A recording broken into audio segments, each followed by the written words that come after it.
Hey, it's me, Jesse C. This video has been exactly half a year in the making. To the day, actually. 137 hours of playing Fallout London. I've seen all endings, explored most of the locations, done every single quest. And all of this has led me to two conclusions. First, that Fallout London's not a DLC-sized mod, but a genuine, entirely new free Fallout game. It has about 200 quests, an entire new cast of companions, a new map bigger than Fallout 4's Boston that is absolutely filled with locations, maybe too many locations, and it nearly completely replaces all of the original game's assets. All this while keeping the core aspects of Fallout. Amazing retro-futuristic aesthetic, themes of war, scarcity, resources, greed, etc. In the face of those facts, it's hard to call this anything other than a full complete game. And with such a Herculean effort, it feels disrespectful to treat it as anything but. Therefore, I will analyze it as a full-on game, seeing as the team behind it is also delving into proper full-on game development now, so I hope during this deep dive, me treating it that way can be useful as good articulated, thorough, constructive criticism.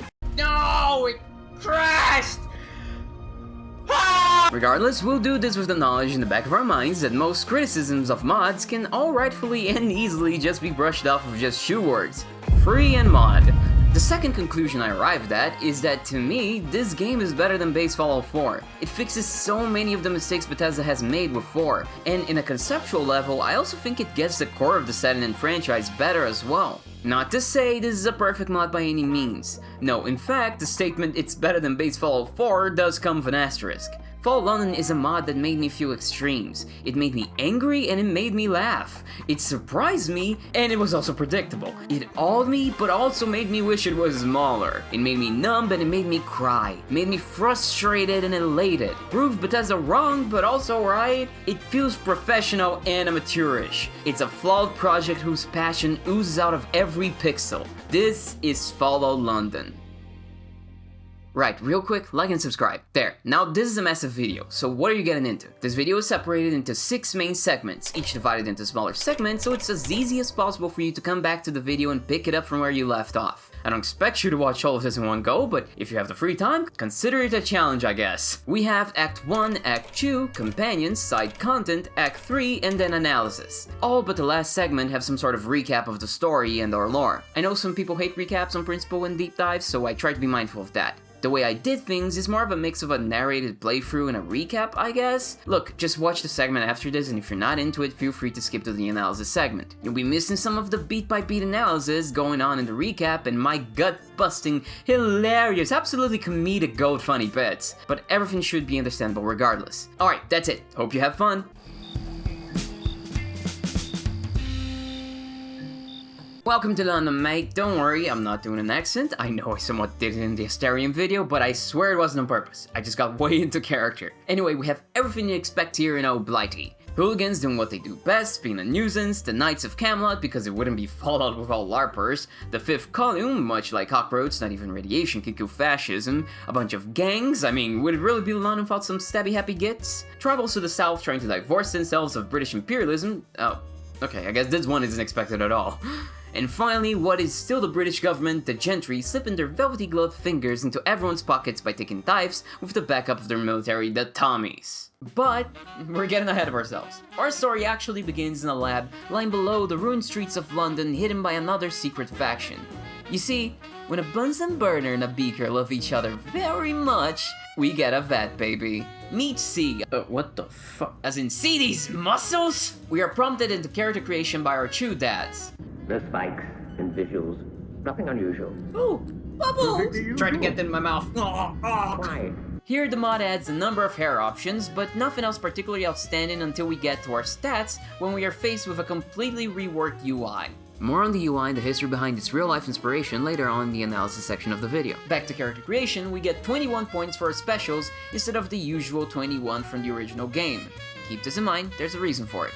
You know what, this looks like shit to me, which means it's great. We can then choose shoot traits, and there are quite a lot of good options here. Both Puritan, which increases your specials if you don't use chems, and Hoarder, which increases your carrying capacity but makes you unable to move while over encumbered, are great additions that cater to specific playstyles, aka my playstyle. That said, not all traits are made equal. Gifted is way too insanely good not to pick, and trust me, you want high specials. Whatever. I chose, it's fine. I'm not gonna regret it, I regret it. Gentlemen, I trust everything is going well. With our build done, we get a glimpse of our dad's boss, and the object of our obsession through most of the game's main quest, Mrs. Smythe, the head of Angel, the secret faction holding us, and who at this moment in time, I can only guess is our mum? As our dads talk, they are bloody murdered! Oh, that was a situation. No, father! Father number 2! Oh my god.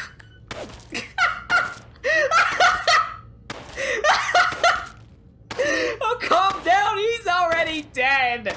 They killed my 2 fathers! Oh my god, this is modular breakage, look at this! Bethesda could never! There, where life begins. Now it ends. A sudden invasion of the lab unintentionally sets us free. Like all Fallout intersections, our escape sees us finding key tools for our adventure. First is the Attaboy! During the US annexation of Canada, a military cargo plane was grounded and held in London. There it stayed during and onwards of the end of the world, until both it and the treasure trove of American technology held were uncovered by Angel. Part of the bounty was a Pip-Boy. Smythe saw its potential and upgraded the inferior American tech into the Angel Technical Tactical Assistant, the Attaboy. It works much the same as a Pip-Boy, but looks neat and is set inappropriate. However, the Attaboy, unlike the Pip-Boy, does not emit light, which becomes a problem when the lab's power goes out. No. Ha! Leading us to our second tool, the flashlight. Or should I say, the torch! Here I have to criticize the decision to replace the radio light of the Pip-Boy in the original game with a focused flashlight. On the plus side, it's way more atmospheric, but on the downside, this game is fucking dark. Like a serial killer's diary kinda dark. A problem that is only exacerbated by using full-on teen's recommended ENB settings. Sure, you can turn on the brightness, but that kind of just ruins the aesthetic. Also, Fallout doesn't even have a brightness setting natively. Fucking just Bethesda being Bethesda, I guess. As does downloading a stronger flashlight mod like I did. Ideally, you wouldn't have to choose between seeing things and moody lighting, but alas. This problem irks me the most when it comes to conversations. Since they are entirely dynamic in Fallout 4, lighting and all, they all look like crap unless you shove a light directly onto the other person's face. Which is hard, since London's flashlight is tied to your chest area. This problem, however, is, more Fallout 4's fault, but still. Could have taken this into account when designing the interiors, but I ended up better. Though again, it's hard to criticize them for things that even Bethesda very much did horribly as well. Without much in the way of weapons, we have to fistfight our way through red shrews, one of the game's many new enemies. The tussle really gets me into the English spirit. You wanna go me, bruv? Go sucker! Eventually, we meet Smythe again by the exit. She, appropriately, decides to reenact a David Mitchell bit. It seems I'm not long for this world. That's a very odd response to immediate mortal danger. I am to die, it appears. Rip. We take the elevator out, which leads us into the Shard Hotel and to... Hello. Oh. Did I win a prize? You are quite the wayfarer, aren't you? Smythe again. The intro does a good job of giving you a lot of questions. Who are you? Why are you? What are you? Who's Angel? What do they want? And what the hell's up with Smythe? Which is good because these questions are the propelling force of the game's main narrative. So you kinda have to be invested in them, and I was. Smythe opens the doors, giving us a sporting chance. Of course, we don't take the exit immediately because we are little loot rats. Time to explore the place. We find a terminal that gives us a glimpse of the themes we can expect from London and some of the background of the setting. Pre-war London was already in the midst of a war, the Resource Wars. In Fallout lore, the Resource Wars are a period encompassing many conflicts, lasting all the way up to the Great War. More relevant to us, when oil reserves began to turn scarce and prices rose, Europe went to war against the Middle East for their supplies. After the fighting had decimated both sides and dried up the black gold mines, Europe, who in canon had turned at some point into Commonwealth, fragmented again into warring nation states. The terminal talks about rising prices, scarcity of food and commodities, and the overall feeling of dread in the nation before it all turned into radioactive ash. We also get a bit of good old classism as the management reminds staff to keep the undesirables out. Classism and the consequences of war will all be recurring themes throughout our adventure. The hotel offers us 2 tickets out, one upstairs. God damn it. I was thinking about it. Yay!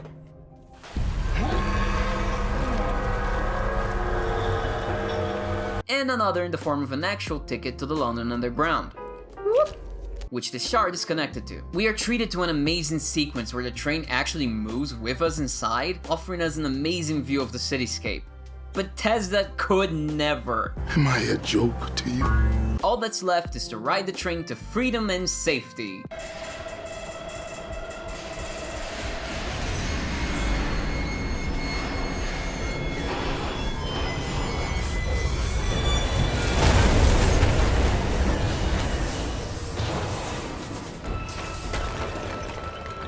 Well, maybe the former more than the latter.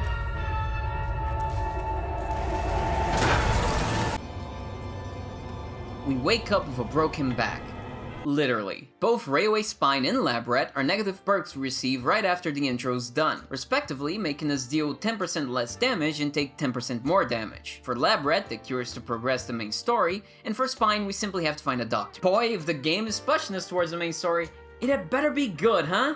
Crawling out of the wreckage. Crawl out through the wreckage back to me. Why don't you crawl out through the wreckage back to... Wouldn't you know, we coincidentally happened to land right next to our dad's killers. These three are part of the Vagabonds, one of London's myriad truly interminable amount of gangs. Despite being the ones that cut the power to the lab and left us for dead...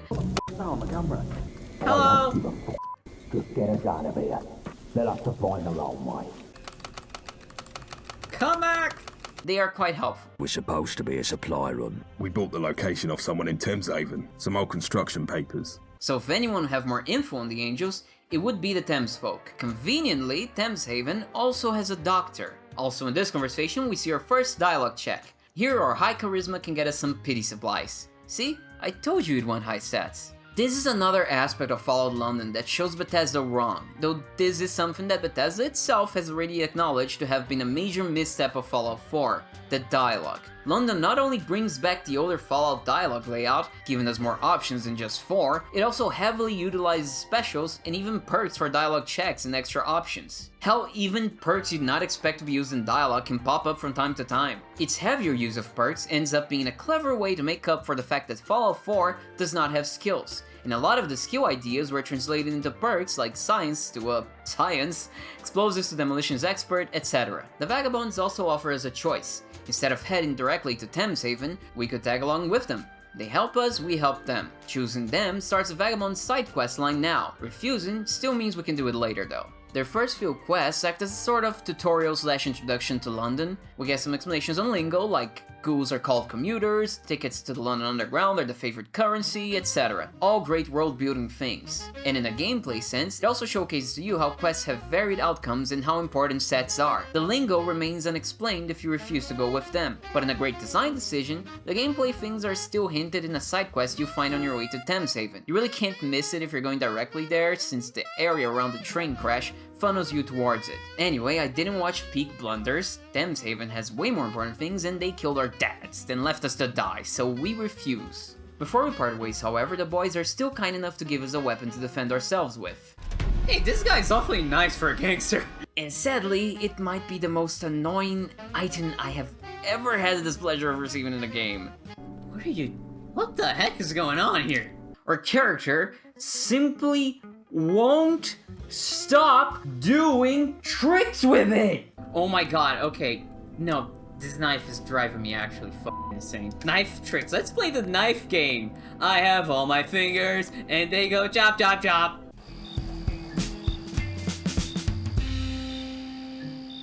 Finally outside, we get a proper look at London, and it's beautiful. The cityscape cements how this mod is on another level in terms of visual design. The whole city is a feast for the eyes, with most places having great postcard-worth natural compositions. Screenshot peeps are gonna have a field day here. Alone and practically naked, we stalk the streets of London, hoping for any loot. A vain hope. The mod is very stingy with loot, which is a good thing that I think more RPGs should do, as it makes every find feel special and makes merchants more of a compelling prospect, which in turn makes money feel like it's actually worth something. We encounter a couple hooligans, which are just renamed raiders. Eventually, we end up rescuing a bulldog from other feral dogs, only to then get chilled out by a nearby guard that claims to be the owner of all of them. Then, to make up for murdering his pets, he decides we should take care of the last remaining one we didn't kill, the bulldog, predictably named Churchill. Okay, but I'm calling him dog meat. I don't quite get the logic here. Oh, you murdered nearly all my dogs? Well, take care of the last one and we're even. It's not the best setup, but regardless, Churchill joins the team. Hey there, boy. Wanna come with me? God, you're ugly. Churchill is... he might be the first dog companion I have ever actually genuinely disliked. His feet are so goddamn loud. Man, why do you sound like a horse? He has an awkward looking model that just does not feel like it belongs in this game, and when he finds something, he makes this sound. What the fuck? What is that? The worst part, what he finds is never useful. It's always just mining helmets for some reason. Wow, good job, dog. Jesus Christ, I'm fucked. Churchill started barking again. You know what he found? Another cat. He constantly, and I mean constantly, gets in the way. Dog, please. Feeling like Eustace here. Stupid dog! Dog, please. Dog. Stop getting in front of me. God, out of here. I honestly couldn't wait to get rid of him, which sucks because I wanted to like him. I don't want to hate things. That's never what I want to do. But anyways, I said that guy was a guard. A guard to what? Welcome to the Prilladog factory, a major food source for the government, aka the gentry. It's protected by armed guards and some Tommies, the army peeps. This is our first encounter with them. I can't wait to get some lore and hear about the— oh, they only have generic barks? Don't mind me. Huh. There's not even one Tommy NPC we can talk to, you know, get to know the faction? Okay. Well, alright. The main attraction here is a factory anyways. Let's talk to the factory workers and, oh, they also don't talk. Huh. Which is especially bad here since the main quest here is directly related to them. For yes, we have come at the right time to witness the early sparks of unionization. So the factory boss, Harvin, has another idea when he sees a strapping muscle-bound person walk in. He immediately offers us a good old union-busting gig. All we have to do is deal with the ringleader, Alan. There are a couple ways we can do this, some options being locked behind special and perk choices. Like I said, this quest is a great alternative primer to the Vagabonds zone, which essentially shows us more or less how the game's quests are gonna work, and what the game values. Kind of like how the early quests in Good Springs are a soft introduction to New Vega's design principles. And this introduction definitely left a great impression on me. With charisma or intelligence, we can workshop a peaceful way to take down Alan, by promoting him and tie his existence directly to productivity, essentially tying his hands by making him a cog in the system who cannot stop spinning. Or we can beat him to death. Meet your alarm clock. Hello, TikTok. Or betray the rat-faced Harvin and beat him to death. Guess which I picked. Each resolution pays differently. Harvin pays more for creative thinking, while Alan pays you in dog food and brownie points with the gods. Regardless of how you solve the quest, this isn't the end of the content here. There's a key to the basement in Harvin's body and our safe. Going there reveals that... yeah. Hey, there you go. That doesn't look fucked at all. What the hell? Everything the light touches is our kingdom. It's people! Silent Green is people! Now, just seeing this place doesn't actually start the quest about it. To do that, you actually have to murder this guard here. Do you have nothing to say for yourself? This feels unintuitive.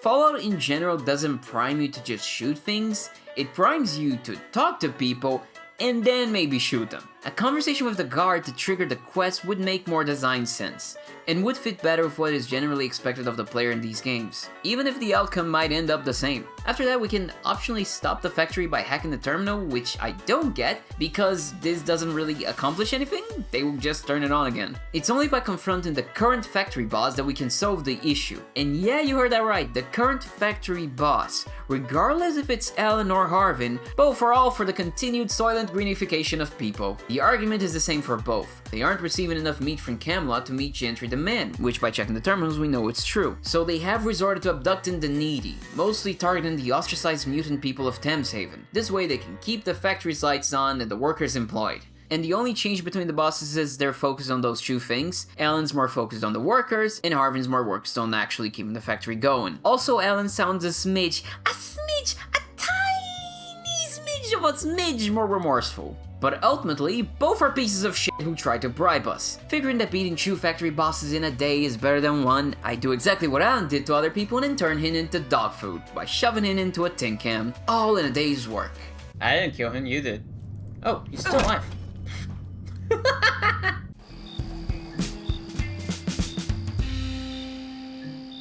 Before going to Thameshaven, we stopped by the supermarket to— Oh my god, what the fuck?!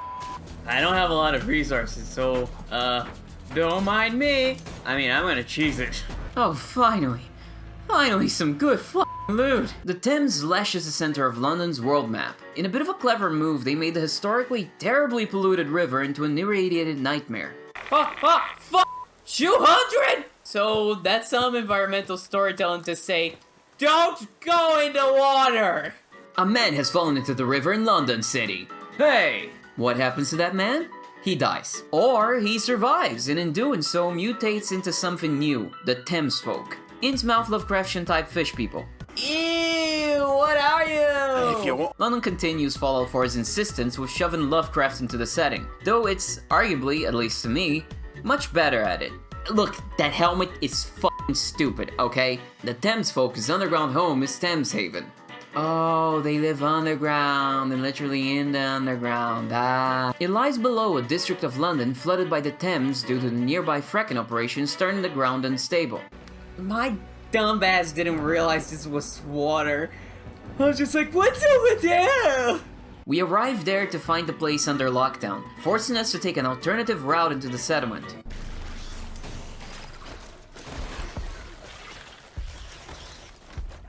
You deal with that, dog. I'm just gonna watch. Good job! Okay. I mean, I didn't even see that. Okay, pause for a second here. By this point, we don't actually know what's happening on Thameshaven. We're only told they are under lockdown. So you see this and your mind runs amok, right? Is it a monstrous mutated creature? A psychopath? A violent cult? Maybe a political insurrection? Who or what would hang bodies and brutalize them like the Elt's leeches? The cause of the lockdown is an infestation of leechlings. They are new enemies that are giant mutated leeches that move in this disgusting and terribly disconcerting way. I hate them. But in that case, considering that they lack opposable thumbs, how did they hang the bodies? Are the leechlings using scare tactics? What made the body drop? Was it drowning poo? What a stupid joke. Okay, so obviously it wasn't the leeches, it was the Thames folk, right? It had to have been them. But in that case, why would they hang them up and tie them like that? Was it to keep them away from the leeches? And in that case, when did they have the time to do this considering they were infested and pushed out? This doesn't make sense. Like someone was designing this dungeon, wanted a cheap scare, and just didn't think too hard about it. Or, and I feel like this is more probable, it feels like a leftover from a time when the quest was about a different type of enemy and they forgot to change it. And this isn't the only time I'll say something like that about this game. Reaching Thameshaven, we meet Rachel Hall and Bob as they argue whether to leave their home or stay. Listen here, Robert Clarkson. This is our home. Oh, that's an unfortunate voice. Ugh, more on this later. If you've ever played any video game in your life, you know where this is going. They can only help us out if we help them out first. To do so, we first have to rescue the ferryman and his dog, which I immediately get to. Oh yeah, no, I'll definitely unlock this door. Oh, there's a dude there. Oh. Wait, is that his pet? Oh, god damn it, alright. Yeah, I'll just do some knife tricks while you die, don't worry. I'll be done in a second. Somehow the ferryman's dog is uglier than Churchill, but like in a cool way. I wish Churchill was cool like that. The ferryman gives us explosives and directs us to plant them at the point of origin of the infestation in the abandoned residential district. This area represents a lot of my gripes with the level design in this game. It's beautiful, but over-designed to the point of being overwhelming and confusing. We set up the explosives and... I have a distinct impression I fucked...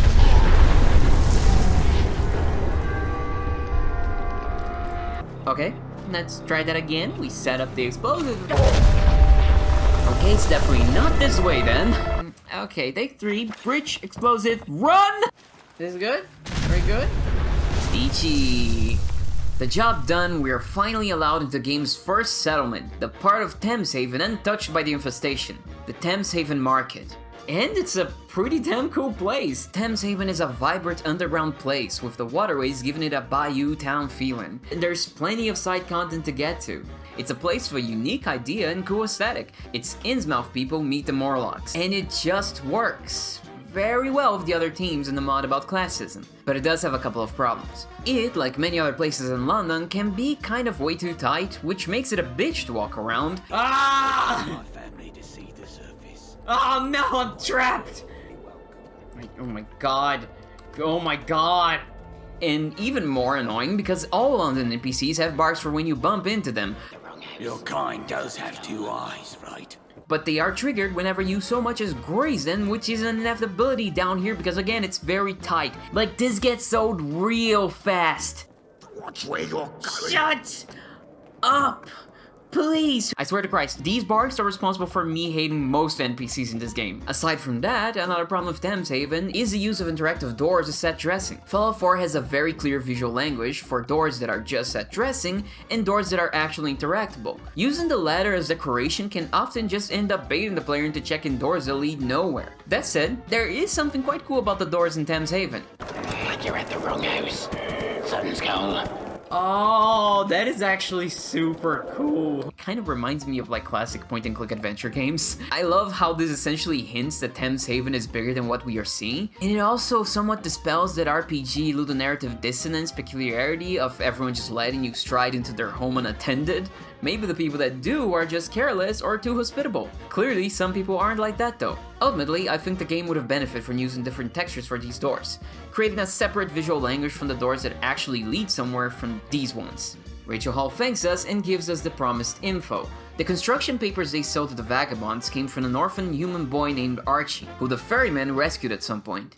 The boy got run out of town due to classic old racism by the fish folk f***s. The ferryman should know more about Archie, so we pop by the infirmary, get our back straightened out, and question him. You are suffering from some kind of psychological distress. Why was it called Railway Spine if it was psychological? The ferryman was out fishing one night when he saw Archie running away from a bunch of weird soldiers. They looked well equipped, but their uniforms didn't belong to any known factions by him. Weirdly, they also looked bored, yet their bodies were bizarrely fast and committed to the chase. The ferryman took pity and helped Archie escape. From what the boy told him, he and his group were kidnapped by these soldiers and taken to an underground lab. However, this is where the info ends because the Thames guy doesn't know any more about this because he's an incurious bastard. So, we gotta find Archie. The ferryman took him to Rothschild after he was forced out, so that's our next stop.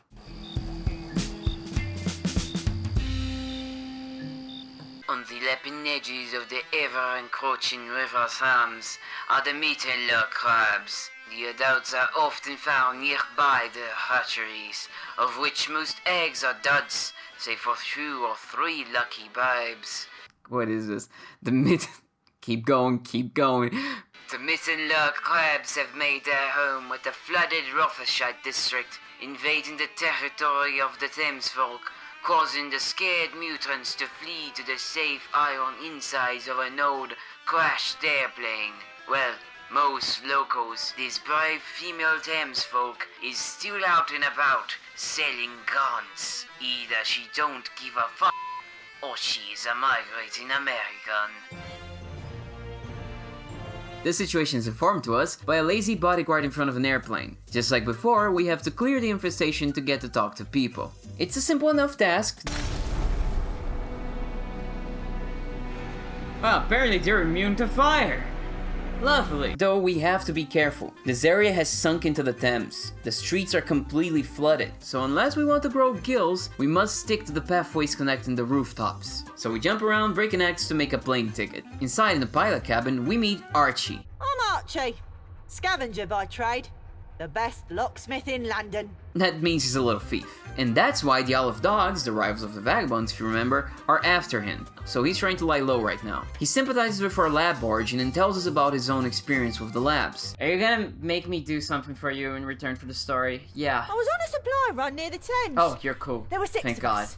Archie and his crew of scavengers had teamed up with a ghoul named Lazarus, who claimed to be an expert on the underground labs and is the origin of the construction papers. When the crew went to explore the lab, they were knocked out by gas. Archie then woke up in a cell with Lazarus. The boy used his rogue skills to pick the lock and pickpocket a guard's keys. But when another guard noticed him, he had to make a run for it and couldn't help his other friends. During the chase, the ghoul and the boy got separated, and that's when Archie met the ferryman. For Archie, going back to the lab's a chance to find the friends he left behind. To us, it's a chance to get answers, so he will take us to it. Worried about us and probably aware of the scarcity of items in this mod, the boy gives us the unique gun that the ferryman gave him. This might generally be like your first firearm in this game. You never use it, be more of a run for your life rather than fight for it type of guy. Honestly, smart kid. Back in Thameshaven, the ferryman asked us to clear out some hooligans by the riverside, so we can ferry Archie across the Thames to the lab's location. This section is an on-rails shooting gallery that is honestly not very good, because we're forced to stay still on top of the boat and just be a bullet sponge. Except you. Oh, haha, got some ammo! I'm glad it's the only one of its kind in the game. God damn it. Can you move this tub? Oh. What? I'm not gonna hit anything. This is a melee field. At least they have the good sense of giving us some explosive barrels to shoot. It's honestly very time crisis. After that, the ferryman gives us some bullshit excuse to justify the player having to make their own way to the meeting point instead of being taken there alongside Archie. It's a way to force us to do some exploration before we meet them, but it also feels kind of forced. At any rate, there are two ways to cross the Thames towards North London: London Bridge or Tower Bridge. Although Tower Bridge is the closest, it's confusingly marked as an optional objective. And now me, of course, unable to resist the seductive allure of the word optional, I went there first. But you shouldn't. You see, the oldest con in the book is being run over on London Bridge. The kind going on ever since the days guys would go, "Hey, I know you." The con man is Beefy. Beefy looks weird, and that's because Beefy is a cannibal. How do I know that? The cannibals in London are a faction that goes by the name of Beef Eaters. It's very on the nose. He's doing a really bad job of hiding it. Gotta say though, the cannibals have drip. Look at that. See, why the f would I choose London Bridge instead of the other one then? Because with some charisma, we can get Beefy to fess up. He got left behind in a mission and found by some good folks that help him fix himself. And after that, he became a conman. I guess that is a step up from cannibal, but it also turns out that the tow is not that much of a con. He has been paying his old cannibal pals off to generally keep the bridge safe. When you taste another man's flesh, you become ravenous for more. Got it? Because that's a really good movie about cannibals. Beefy offers us ownership of the bridge if we get rid of his old mates and keep him around as a bodyguard after. And this is why we should come here first. Our targets are over at Tower Bridge and beyond. But they only spawn if you have this quest. Meaning if you go to Tower Bridge first, which again is the most obvious path, you have to visit it again later. It, and also possibly the other optional locations with targets that are right after it, that you might have already visited, which is what I did. This is dumb. Come on, everyone who's played an RPG knows this pain. The targets should just be there, so that even if you don't have the quest, you can still kill them, and when you get around to it, you can just go to the NPC and tell him, I already did that. What's worse, again, the reward for this quest is London Bridge, which is a settlement. The earliest settlement you can get. Missing it means you'll probably be looking around all those dustbins throughout half of London till at the very least you get to Trafalgar Square and Covent Garden, the other early settlement. Which is what I did! And welcome. Welcome, heads on spikes. I only found London Bridge by searching it online after being over-encumbered for the nth time. The game should just point you naturally towards London Bridge, but it somehow seems like it does everything to not do that. Regardless of all this, I love building settlements. I just love building in games in general. So I was excited to complete the quest and get to building, and the NPC's AI is broken in the settlement, which means building sucks. Fuck! Oh my god, Beefy's dead! No! I'll avenge you, Biffy! Biffy! Biffy! Where were you? Where were you?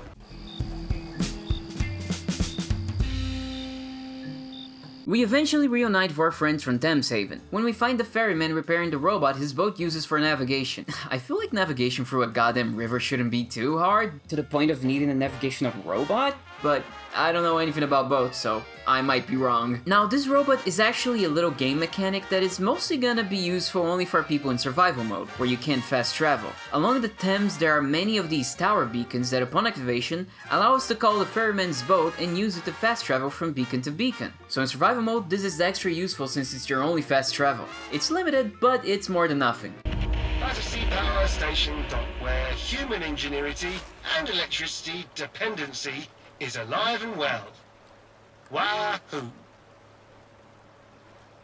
Wait a second, Asterion? What have they done to you? And no, there's no reward for activating all of them.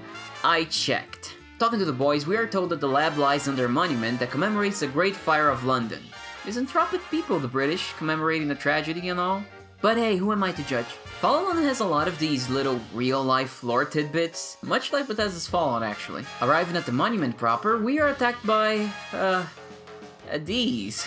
Those angel motherfuckers are so unserious. Also, Robo-Pigeon is a pleonasm. All birds are government drones because birds aren't real. Now, I quite like Monument Lab. It's a classic Fallout location, an abandoned facility with the echoes. I changed my mind. I don't think we're good. Where's my f***ing people? Churchill!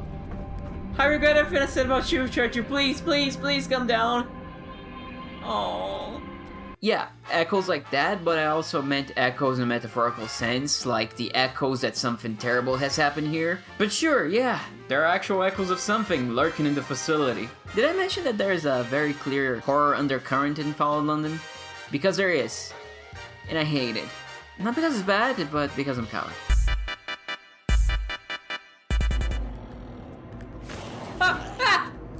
You fudge! Oh, come on! Ah! You suck! Well, this is not scary. This is not scary at all. Look at this stuff. Isn't it neat? God damn, bro! Get me out of here! Ah! Fuck. It was a dog. I don't know where I've been. Not Fuck.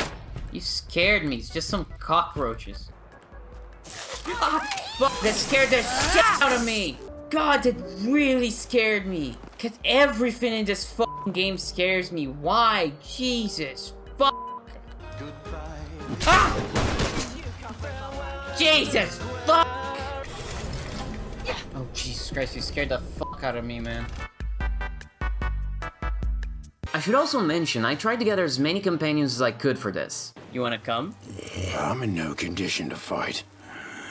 Besides, I have a friend to take care of. Exactly, me, so come! I'm not ready. We got Otto from an unrelated side quest. Don't mind the Nazi uniform.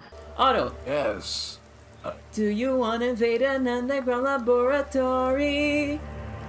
Do you wanna kill them all? Do you wanna join me in carnage? Figure out my past. But then when we get to the lab, we're met with a recurring problem you just heard me shout out. Companions just won't follow you some places. Up elevators that don't change the map, down hatches, or sometimes even just normal places. Which meant I had to console command them. None actually made me get intimately familiar with Fallout's console. Anyways, in here we find your usual brand of stupid, useless, and cruel Fallout experiments. We learned that most Angel labs are staffed by clones, whose artificial subservience means a lack of creativity for science. That's why Smythe staffed Monument Lab entirely with actual mad scientists, who are all very creatively inclined with fun experiments like Ship of Theseus, but the ship is a person, and we're gonna measure how many of their organs and skin and other things we can remove before they aren't a person anymore. Fun! At one point, a new director that hated the idea behind the facility took over. He purposefully let the scientists skull themselves, hoping to slowly subvert the lab's mission. Smythe, though, did catch on, but there are only so many mad people around, so the replacements she had to send included a couple of normal guys. One of them was justifiably scared shit of his insane colleagues. He figured that creating a great experiment would be his ticket out, so he made clone putty. Putty that when thrown to the ground would spawn a fully grown clone. It worked once, but he struggled to replicate the success onwards, which emboldened him to throw caution to the wind, resulting in...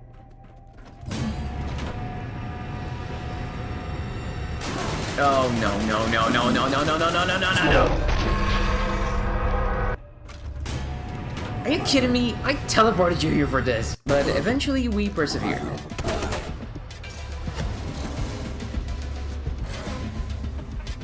You're useless. We also gained a really strong legendary from this guy. Yeah, what he created destroyed the facility. During the commotion, one Angel member used the lab's tasty prisoners to lure the beast to a separate room, trapping it and condemning everyone inside it to yeah. These are Archie's friends. No answers for us, but some heavy ones for the boy. I personally despise the idea of people hiding the truth because it might be tough to hear. It's not only infantilizing, but it's a violation of someone's agency to hide key information that might alter their decision making. It's also disrespectful of their capabilities. So when we return to Archie, I tell him what happened. What's up, Archie? You're back! Did you find them? Yes, they are dead! I say, thanks for trying.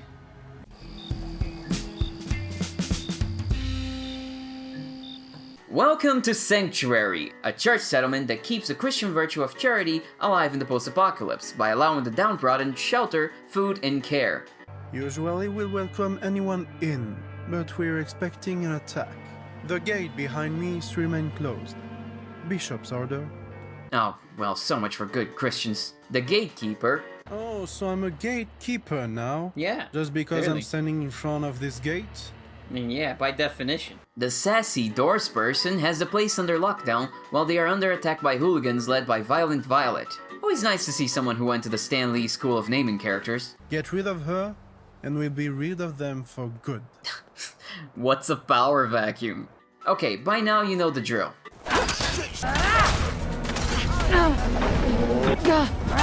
Oh my god, you killed him! You killed your friend! How could you? Hands off the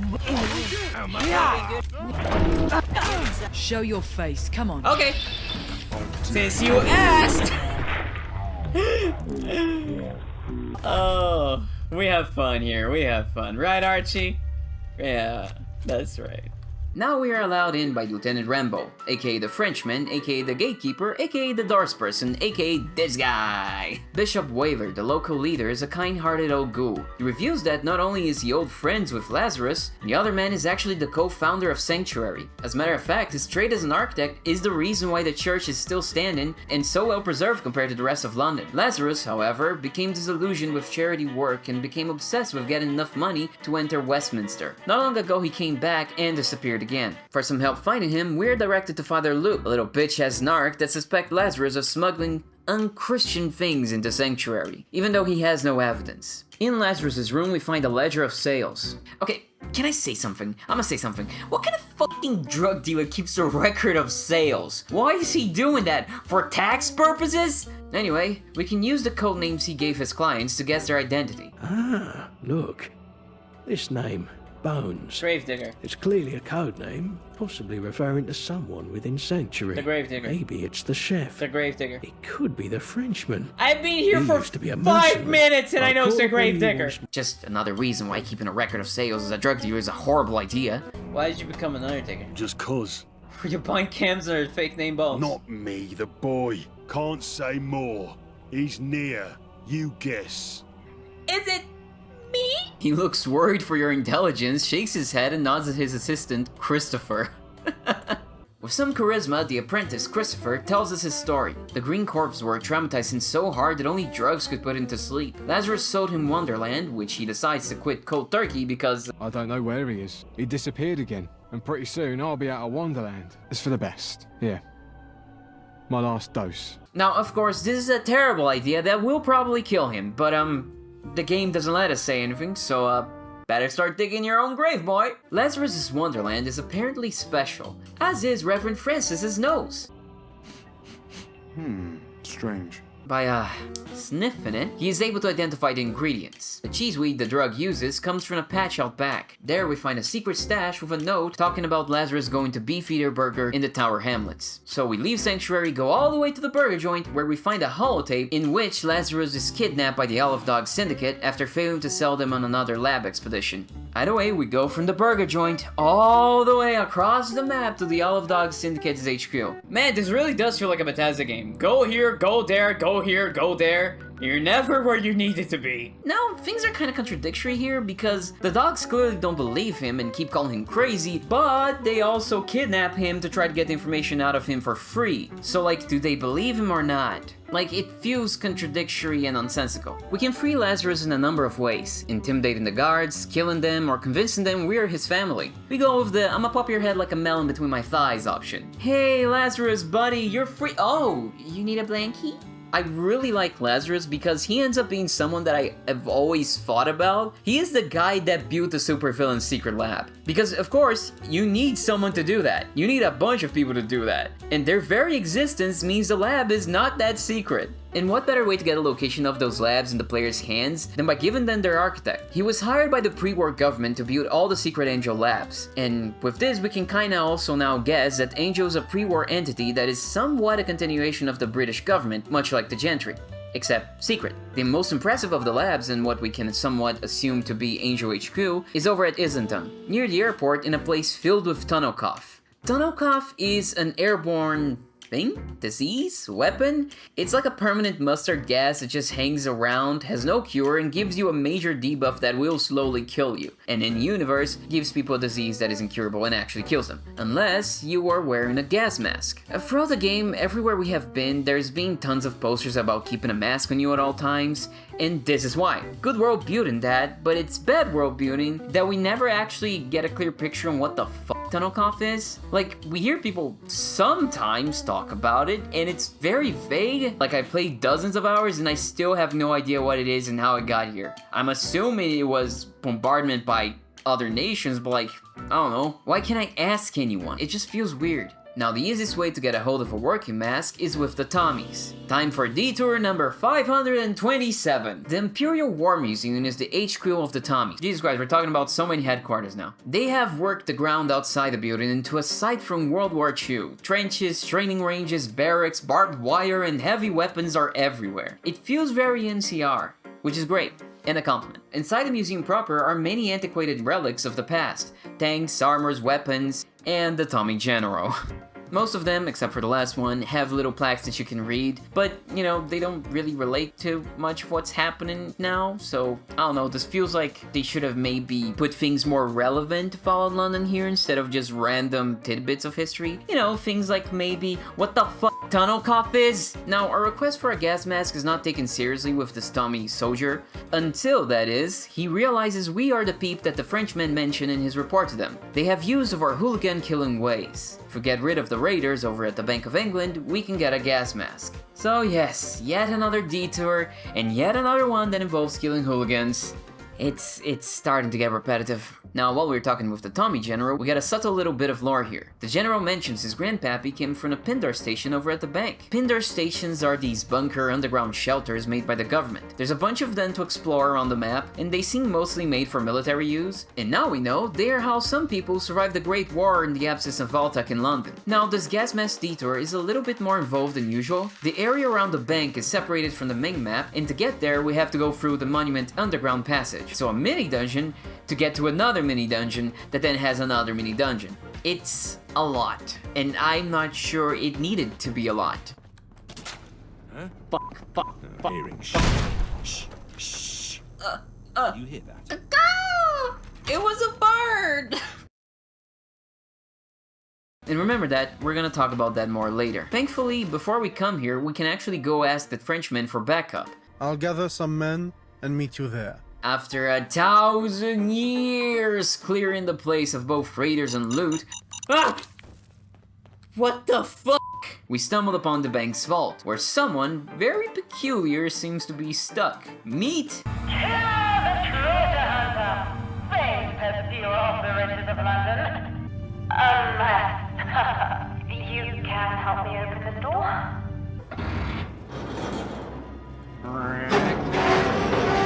Those gold bars? I'm rich! I'm filthy rich! On your face, Sierra Madre! Who gives a fuck about letting go? Not me! I'll live forever! My intrepid What the helper. fuck? Pleased to meet you. My name's Kiera.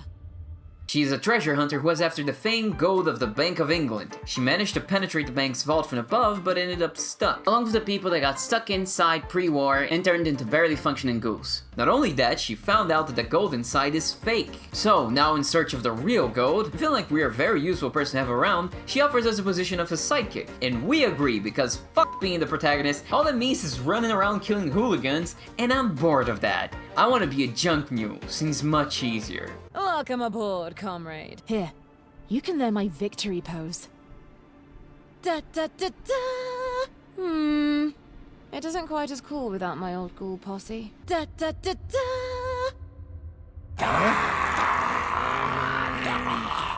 Oh. That's the spirit!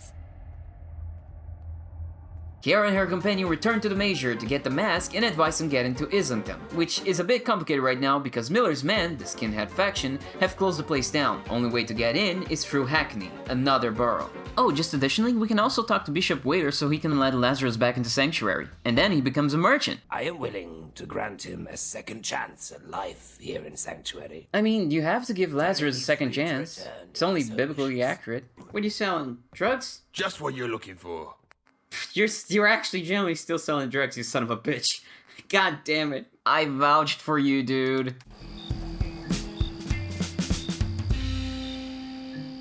Arriving at Hackney's South Gate, we're faced with a peculiar sight. You! Down there! Fancy lending a hand? Huh. Excuse me. Won't you please help me get down? On 1, 3, 2, 1. No! Jesus. As far as holidays go, that was not to my liking. I don't see myself hanging from another sign anytime soon. Mountbatten is part of the gentry. Against his wishes, he was named tax collector. Obviously, things went sideways. Or rather, topsy-turvy, I should say. The ghoul's grateful, and for good reason, since he's from Westminster and has spent very little time out in the harsh nuclear world. And for the same reason, he offers to become our companion. Add another one to this table. The boroughs in London are separated from the wider London area by these massive blast walls. When we cross them, we get into a small world map much like the DLCs of the base game. Massive blast walls are another thing that I wish the game went into more detail about. Aside from a couple references to them here or there, we are left to just infer the hows and whys. Which, much like the tunnel cloth, is actually fine. It's just not how I like my world building. I like when people talk to me for hours and hours and paragraphs going into extensive detail about shit that ultimately doesn't matter. That's just my vibe. Well, that's a good sign. Entering Hackney gets us in the middle of a shootout between the Roundels, the gang in charge of Hackney and in charge of hanging Mountbatten upside down, and Miller's men, the skinheads.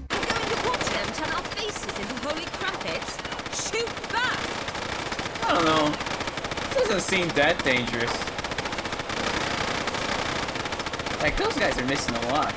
Helping them out unceremoniously gets us roped into even more fights that culminates in a goddamn all-out gang war that we have nothing to do with. But we'll leave that whole storyline for later when we are forced to come back to deal with the Roundels. For now, we move north to catch a sewer tunnel to Islington. Of course, it wouldn't be travel without having to constantly fight fucking hooligans. We get to Islington and stumble towards our destination, but every single street we follow ends in a path blocked by a massive wall that contains a tunnel cough inside an area around the airport. It would have been a foreboding sight if I hadn't been so annoyed by the fact that I didn't fucking know which way to go to get to the bloody entrance. God damned. It's all cordoned off. All of that while being constantly assailed by enemies. Eventually we get there and... oh, shit. This place is fucking sick! I meant figuratively, but yes, that too. The trip to the lab is harrowing. Only a gas mask and rad axe protects us as we walk among the dead and dying. People are mute and a raging red radioactive storm lights up their hopeless faces. I am in awe. This section is awesome. I mean, how did this happen? We duck inside every building we find to take small reprieves from the storm. We find a supermarket with a giant scorpion, a bank with a cursed doll, an electronics store with one of the best melee weapons in the game, a unique baseball bat called Returns Policy, which I love. Before I realize the entrance to the underground is before us, and we descend, and Smythe is there below to greet us. Ahoy hoy, wayfarer. Stop trying to make Wayfarer happen! You've got yourself a gas mask. Very innovative. There are posters everywhere telling you that you need to have a gas mask in case of tunnel cough. It's not even innovative, it's the opposite of innovative. It's actually quite derivative. These freaks are also there to greet us with their spooky ass, pasty ass asses. Look at the way they dash at you, ugh. It's with such a scary intensity, like if they catch you, they will savagely beat you to death. Not in a cool cinematic way, but like a scary real life kind of way. They are failed clones thrown away to at least serve as a deterrent to anyone coming in too close to the lab. However, we cannot be deterred because we don't know the meaning of the word. Oh god, they look so freaky. Can't look at that one's face. We fight our way to the lab's entrance, but Smythe is clever. Too clever. She locks the front door. Yeah! Let me in! Let me in! Fine, Mom. I didn't want to come home anyways. Also, I always prefer dads! I've never seen an antagonist shut down the protagonist in a more matter-of-fact, real way. The tunnel continues on though, and look at that! Another entrance. Ah, you're not supposed to be in there. Wait, what the fuck you mean? There's quite literally a train-sized security breach like 20 meters from your main entrance. Throughout the game, it's made clear that Smythe's character flaw and most important trait is their self-centered arrogance. But they're also painted as a meticulous mastermind. I just don't find the arrogance angle satisfying here as an explanation for this massive oversight. The whole stupidity of Smythe and the underestimation of us is lampshaded by the woman herself at the end of this quest. But I just do not buy it or like it. It's a bad look for Smythe, who's supposed to be the big player of London, whether they continue to be the antagonist or your ally / boss. Also, it's even worse when we consider the fact that this is, from what I understood, supposed to be Angel HQ? This does not feel like the fortress such an important place should be. It's too short and easy, there are barely any guards. And the fact it got taken down because Smythe didn't bother to close a second door is just nuts. Here we encounter for the first time Angel's foot soldiers, the guys that kidnap Archie. Deadly, successful clones. He had clothes underneath his clothes! The lab has a lot of things that give us some more insight into Smythe and Angel. Ah, fuck! Scared the shit out of me! For one, they have discovered something they call the green goo. Don't worry, Smythe is workshopping a better name. It looks a lot like FEV goo, but I'm unsure if that's what it's supposed to be. Which, combined with the clone info, explains how they survived dying in the beginning of the game. They are probably a clone themselves. And I'm guessing we're a clone of somebody they knew, or we're a clone of them. Part of the reason why I'm thinking that is because there's a lot of gender ambiguity with Smythe. Sometimes the pronouns used to refer to them change, unless Smythe is gender fluid. I'm guessing her gender changes depending on what the player picks. Apparently, Smythe also had their eye on someone. Also, they are a Warhammer nerd that paints figurines. Also, they want to get swole, but they are an office potato. I'd say relatable, but my biceps would disagree. To navigate the insides of the lab, we have to operate these DNA scanners, which will then open many of the closed doors before us. Weird that our DNA opens all the things that we needed to open. What could that mean? This location pretty much confirms we are a clone of Smythe. It's too many clues at once in sequence to not be the case. I'm the real clone! Investigating the facility, we come across a massive train station housed inside it. With our fucking target departing! Oh, I guess the place is all self-destructing, but mostly this my thing? God damn it! Ah! Fuck! A couple of the massive clone abominations have to be dispatched before we can simultaneously stop the self-destruct sequence and cure ourselves of the lab rat perk. Don't touch anything that matters. I have to. Oh god! What the hell?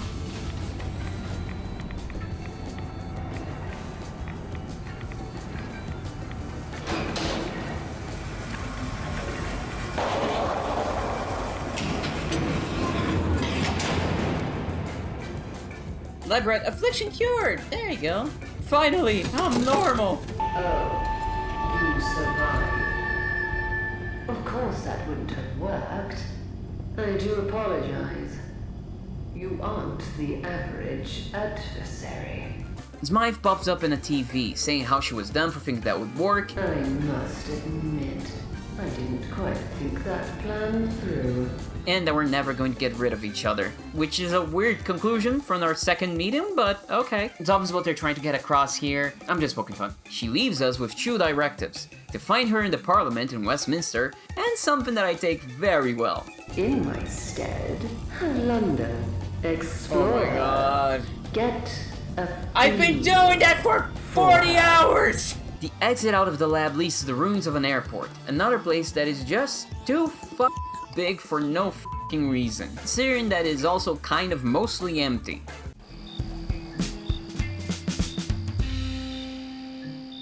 I mentioned but didn't get into Trafalgar Square in Eastminster. It's essentially the game's biggest settlement in the wider London area. Welcome to Eastminster. Can I help you find anything? Archie? There's a lot of merchants and trade happening, but also houses the slums since it's the poor counterpart to Westie. Consider it the home and reality of the average post-apocalypse Londoner. Plenty of miscellaneous side quests to do here, but not a lot for the main quest, which is why we haven't really touched on it. Next to Trafalgar Square is the entrance to the walled-off Westminster, the home of the gentry and the remaining English government. The Tommies fiercely protected, even barring us, until the guard says our name's actually in the list and lets us in. Smythe's doing, surely, indubitably. Welcome to Westminster!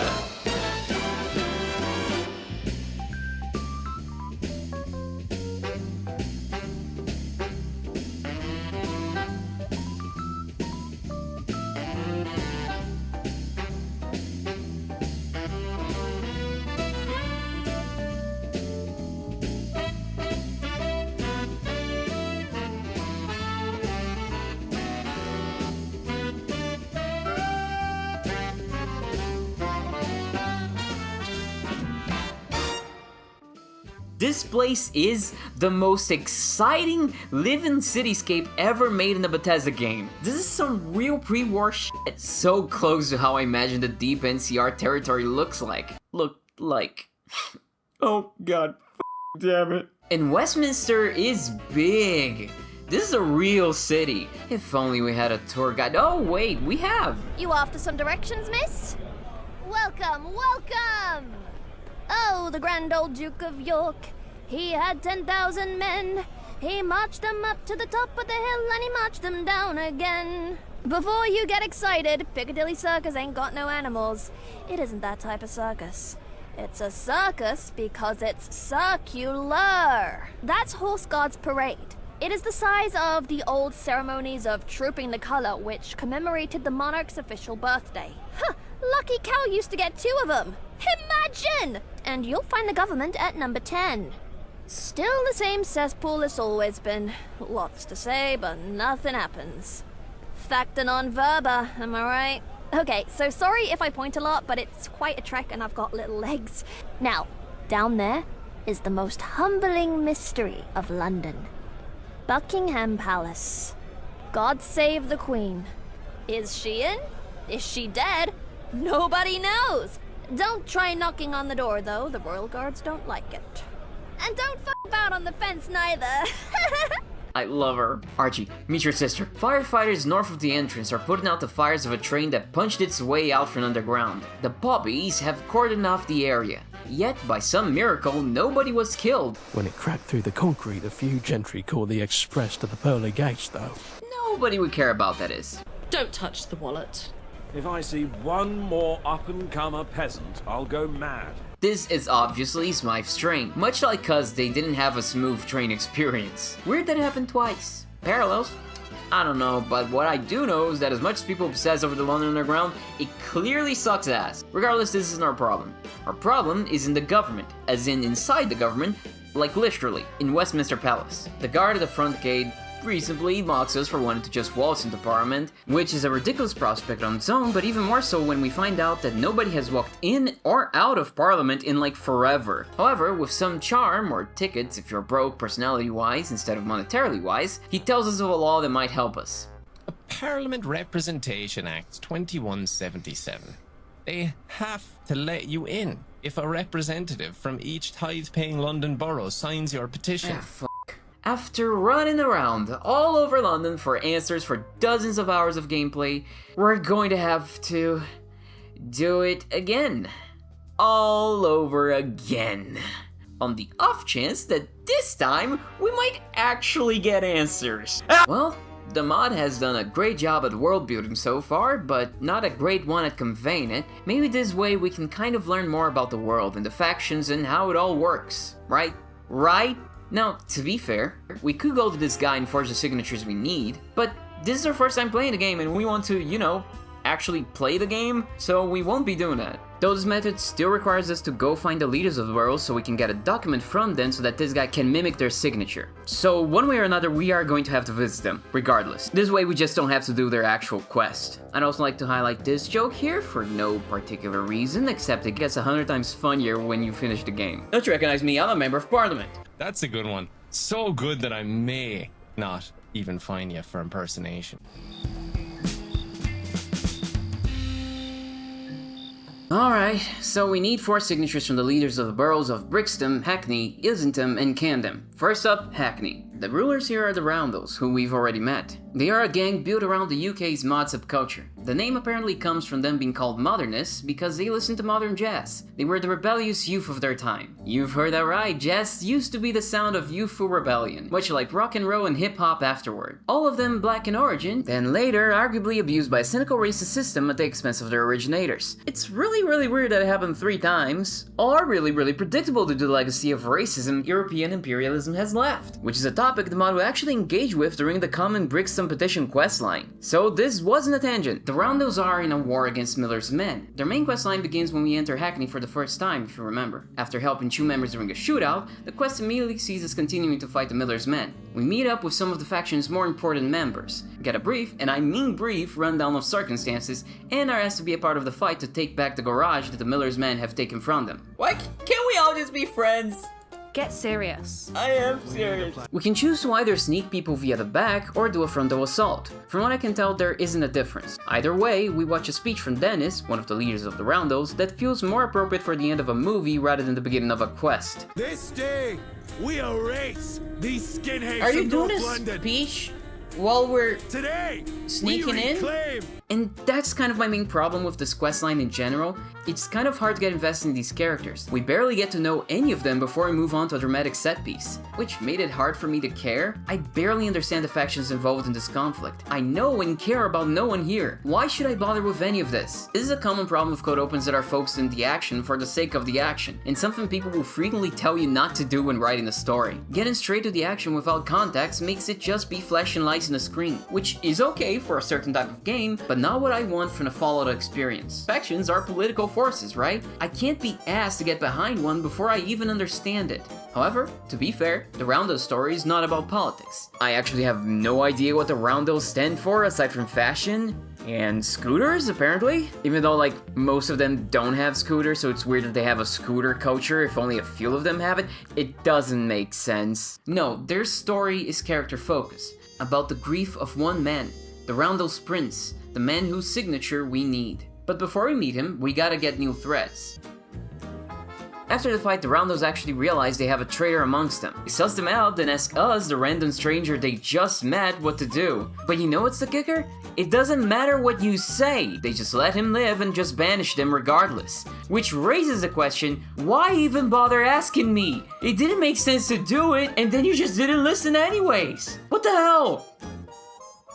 I suggest you make yourself presentable immediately. I suggest you get the fuck out of my face. Someone of your style might need some direction in that matter. Get proper attire at either Chanel or Cass. And for that, you've earned an audience. But not as you are now. Get proper attire at either Chanel or Casimir. This is this fucking Scooby-Doo gang over there.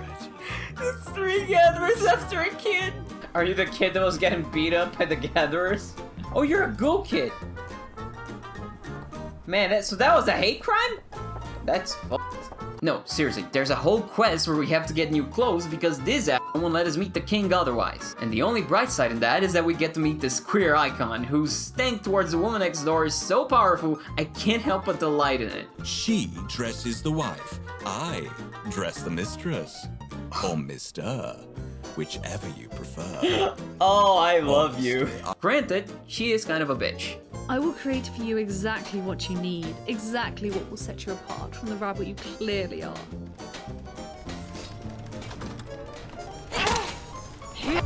What the? Don't let them befuddle you, follower.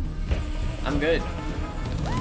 Both of them are stylists, and we gotta choose one to make our clothes. There is not much of a difference between them though, aside from dialogue. Regardless of who you pick, you will be asked to sabotage the competition, in exchange for a new fit because we supposedly can't afford it. Unless you want my cutting room scraps, I don't think you'll find anything within your budget. Get an outfit out of a display, steal a shipment, and get a model to not, model for the competition. Once we are finally done, we get our awesome new clothes, worthy of a... It's the same coat you're all wearing. It costs 50 chu to buy the same goddamn attire from your actual shop. The value of this is 25! Are you kidding me? Not even something unique? Whatever, fine. We meet the king and find out he's doped out of his goddamn mind. He hasn't taken his brother's death well. My hand held his head. The half that wasn't split off by Miller's bloody hammer. And Duz has found comfort at the end of a needle. The Roundels have aided him in this and feared that the sober prince would take the coward's way out.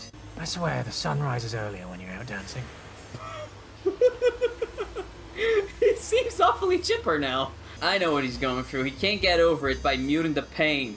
I don't know what he's going through. I've never lost anyone. I was born yesterday. We can actually take advantage of this and get his signature. Otherwise, we have to choose. Clean up the prince or make Dennis the new prince. It's probably best you speak with Mike or Dennis. While they're not princes, they basically run the day-to-day. Why? What do you want out of me? You haven't said it yet! You just found me and told me to come here. What do you want? Dennis is the guy that gave us the speech. He's the guy that clearly is shown to be running the Roundels in the prince's stupor. He's also adamant that the prince is the leader and that he is loyal and loves the guy and won't tolerate this talk of replacing him. He's also the guy that is convinced to murder the prince by Joanne with a single conversation. Not murdering Prince Davies. He'll just be in a coma. 3 doses of Carmex should do it. He does deserve a quiet way out. You guys are fucked up. Listen, far be it from me to say I know better about anything than anyone.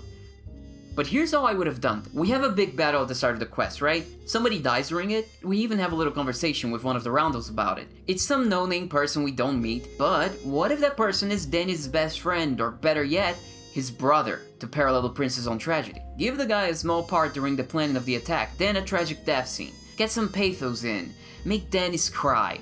That way, later on, he has a f***ing reason to turn on the guy he wants to be loyal to and loves, beyond just an obvious conversation. The prince's inadequacy, his unending grief and drug abuse, has directly led to someone else going through the same thing he's going through. He needs to be replaced, otherwise things are going to get worse. There's drama, emotion, but more importantly, conflict for Dennis. The heart in conflict with itself, the wants in conflict with the needs, etc. Show don't tell, other narrative terms and concepts here. It also makes planning the fucking assassination of the prince way more believable and in character. Anyway, if you follow this, the prince dies, Dennis becomes the leader, the Roundels are he signs a petition, we get out. We don't do that. Instead, we decide to clean up the prince. Manchester Mike is our handler for this. He's the one that was charged with finding the dope for the prince, something he now deeply regrets and wants to help fix. How are we going to cure the prince? Well, we kidnap the man and stick him inside a room so he can quit cold turkey. You know, like maniacs would. Why kidnap the guy? To contrive a forced conflict with the other Roundels later. Oh, sorry, excuse me. It's because we need to keep this in the down low, otherwise people will come attack since the recovering prince will be vulnerable. Because he totally already wasn't just being doped out of his mind, in his room, all day. Also, huh? What do you mean just tell the main Roundels? Need to know bases? Now, if we tell just the upper echelon, everyone, even the enemies will know. Stupid. Sorry, Not you? This whole explanation, it's stupid.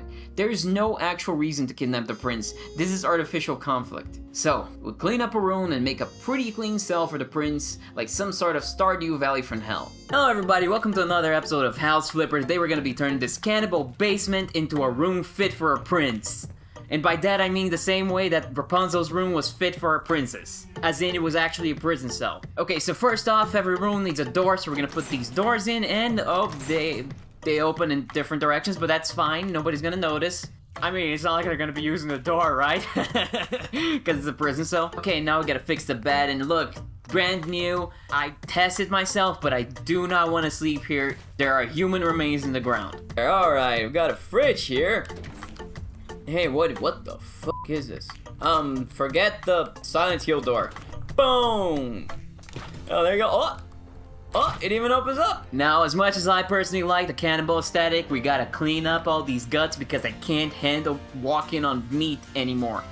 Now this place looks fit for a prince! Then we kidnap him. Turns out though that the prince's immune system has been compromised from years of drug abuse, and moving him has gotten him worse, so now we have to find him some antibiotics. Oh, I gotta do everything. I gotta find the safe house. I gotta kill the hooligans. I've gotta make the drugs. I'm Walter White. I'm Gus Fring. I'm Jesse Pinkman. I'm everyone in one. Of course, the other Roundels find out about this and accuse us of foul play. Because, you know, we kidnap him. You'd have to be blind to miss the strong new door in this place. Yeah, did you like it? I built it. That's right, shut the fuck up. Are you really gonna take this piece of shit side? What, you sure are going to kill him? You know, I hate most of you, so I'm not gonna complain if I have to kill all of you. Just putting that out there. If you're not gonna speak up, I'm just going back to what I was doing. So we have to convince them we aren't sketchy. This is not the game at its best, but our suffering isn't over yet because the quest after that is also the game's buggiest quest. The Miller's men have launched one final assault on Hackney. We have to accompany the gathered named Roundels and newly cleaned Prince as we make our way through the borough, killing off the invaders. Chin up, lads. We'll get the Roundels next time. Yeah, totally. You're totally gonna get them. I'm totally not gonna go there right now to help them. That's totally... You're so valid. The problem is that nobody wants to walk, so I have to teleport everyone to where they are supposed to be until they decide to move their pretty little legs on their own. Oh, god damn it. Now you're stuck here. The sun rises earlier when you're... Oh, look. The rest are coming. Yeah, you just need to move Prince Speed. You don't need to teleport everybody. Not again. They can't be here. If we can't make up our minds, about we just what? divide and... Watch where you're going. You're not the person I wanted. Pull your hat out God, of your eye. Not you. Him. He's back what we lost. God, fuck! Right on your fucking nose. Not surprised.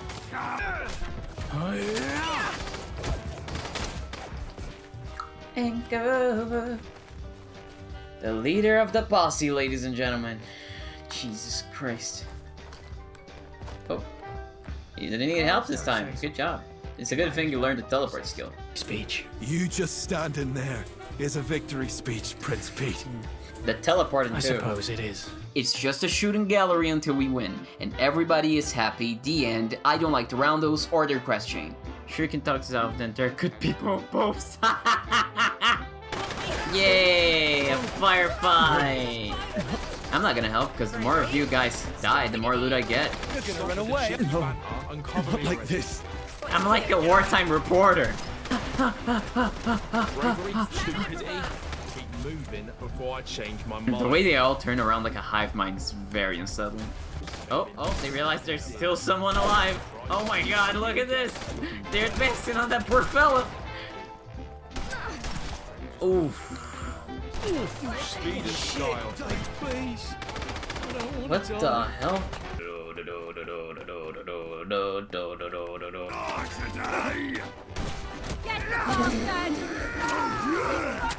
I know what to do. Another more.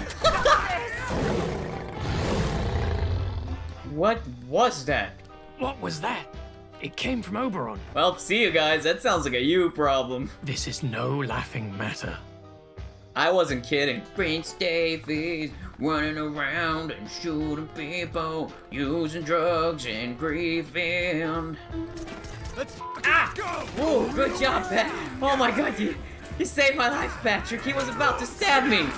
You're all welcome for being. You might want to think awesome. about making a U-turn out of here. Okay. Pull your hat out your eyes and get it properly fitted, you numpty.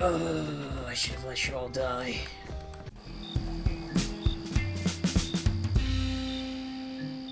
Brickston is the site of the fracking operations that were going on in London pre-war. They had disastrous consequences, not only sinking parts of the Thames bank into the river, causing the flooded areas we saw earlier. They also ended up opening wounds so deep into the Earth's flesh that its molten blood came gushing out. I love this concept.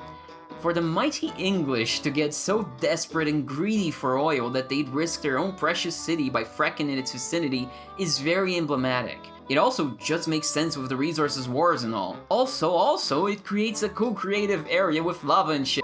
And who doesn't like lava? And shit.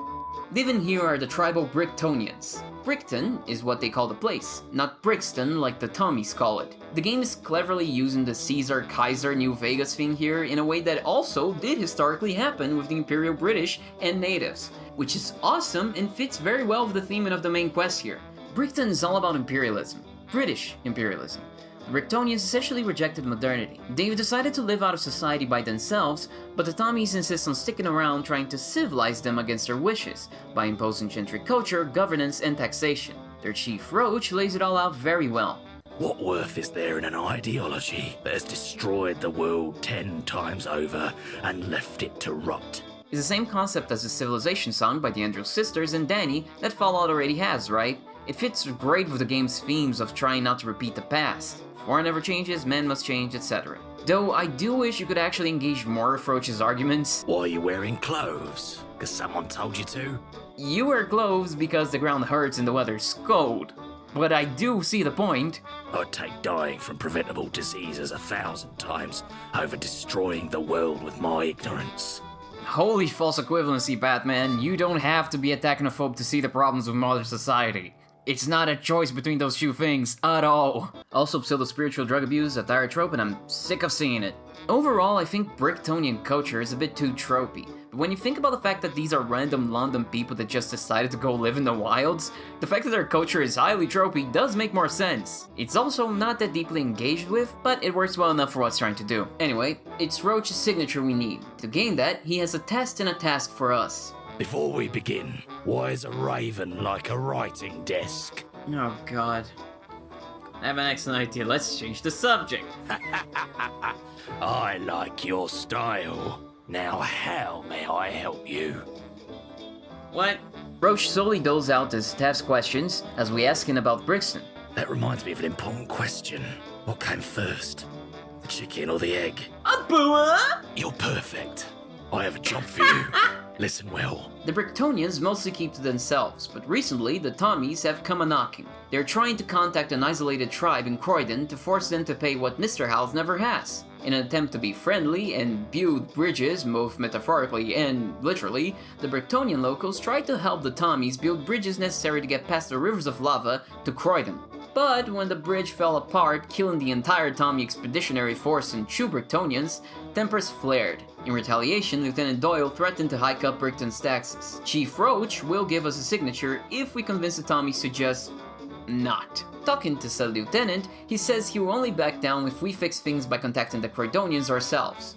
So off we go. Brickton's fractured lava landscape is pretty much a linear array of passages built over the lava and connected by cave systems. The place is teeming with new enemies. Big rats, escaped lunatics, hellhounds, and another much larger and stronger enemy we'll face later. To get to Croydon, we'll have to rebuild the bridges the Tommies tried to build ourselves. We'll need resources like the ones we use for settlements, like wood, iron, etc. We can either tap into our own supply, or explore the nearby ruins to find what we need. Do the former. The resources here are behind the locked Pinder station, the key to which lies deep in the Crystal Maze, an optional side area and quest that is one of the worst in the game. It's a maze where the goal isn't get to the end, but to find 5 tiny ass hidden keys inside it. Yeah, unless you like suffering through a maze, trying to find a hidden section you might have missed, and getting constantly turned around because everything looks the fucking same because it's, oh, I don't know, a maze,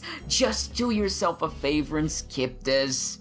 But we'll talk about the fucking crystal maze more when we get to the side content section. So we build a bridge. Moving past it and into a tunnel, we find a plot twist.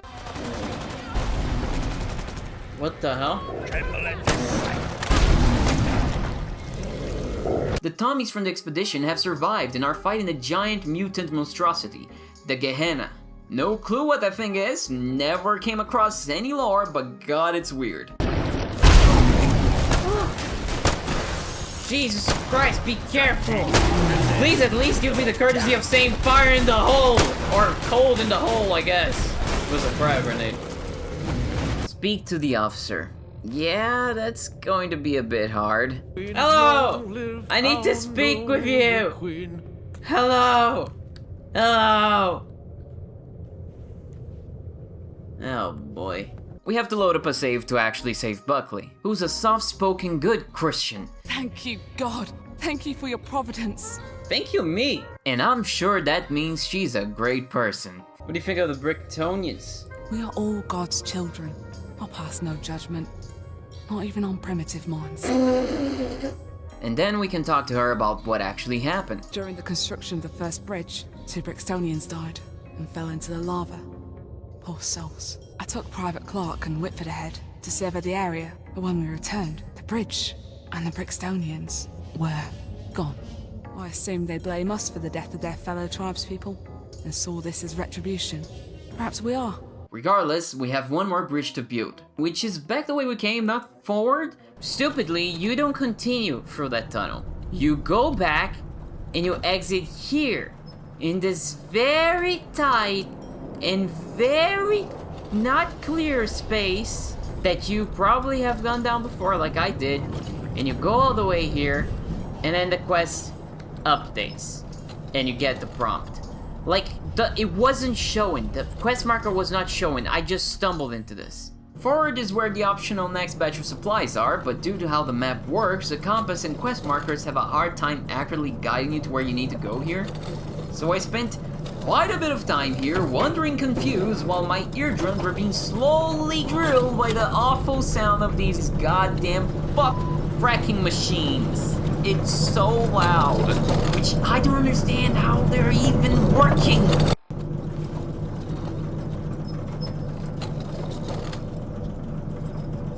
I am fueled with hate. Anyway, eventually we find the bridge, and after, finally, Croydon. Croydon doesn't have much of anything in it. It's just a town where everybody speaks Shakespeare-like, and buildings have only one-way doors. It's one of the most Bethesda-like locations where you're able to enter most houses. But aside from a collectible, there's no real content here or much of anything to look at. We get back to Doyle, he is furious with the tribals, we tell him to suck it up and hold his end of the deal. He sucks it up and holds his end of the deal. Fine.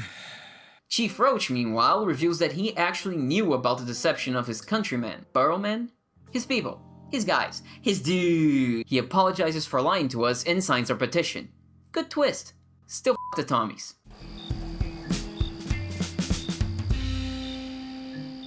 Next borough is Camden, ruled by the Sex Pistols. Except without the sex, because they're a bunch of stinky university anarchists. I say that, but honestly, I really dig them. They are the only petition faction that has an actual political stance and worldview. Equality, radical individualism, self-sustainability, cooperation.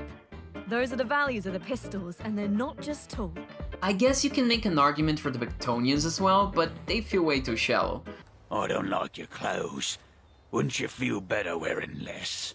The Pistols have a sense of style, memorable locations, specific organization, even a bit of history, all of which we get to see through the quests we do for them, which is the best way to do this. Show don't tell, right? Even their introduction is handled much better than any of the other factions. When we enter Camden, we meet a guard that just recently got accepted into the gang, and she's very eager to talk to us about them if we ask. I like that the conversation is framed around her excitement and view of things. It's the right way to do exposition rather than a robotic regurgitation of facts. It feels like a person talking, not an NPC. The Pistols HQ is the Cyberfox Club, where one of their leaders, Apache Alice, resides. Will you sign my petition? I'm not gonna put my name to any old sod's cause. If you were a member of the Pistols, it would be a different story. Oh, come on. I want to go into Parliament to punch people. Isn't that punk? Can't you just support a lonely punk's cause? Alright. I want to join the Pistols. Or we could just pretend to be a fan. I'm a big fan, Alice. Can I get your autograph? A fan? Wow, can't say I've ever had a fan before. I'm flattered. Of course, you can have my autograph. Apache Alice. There you go. Have a great day. Yeah, thanks. I'm just gonna be pissed. Once you realize what happened. I mean, it's not really a lie, she is pretty cool. Still, let's go through their questline. To even start joining the Pistols, we need to do Apache Alice a solid. Some hooligans skip. Now, talking membership, we can ask Alice a bunch of questions. And this is literally the first and one of the only times we get any freaking backstory on London as a place. We learned that all the factions and gangs around already fought once in the Battle of the Bang Bang.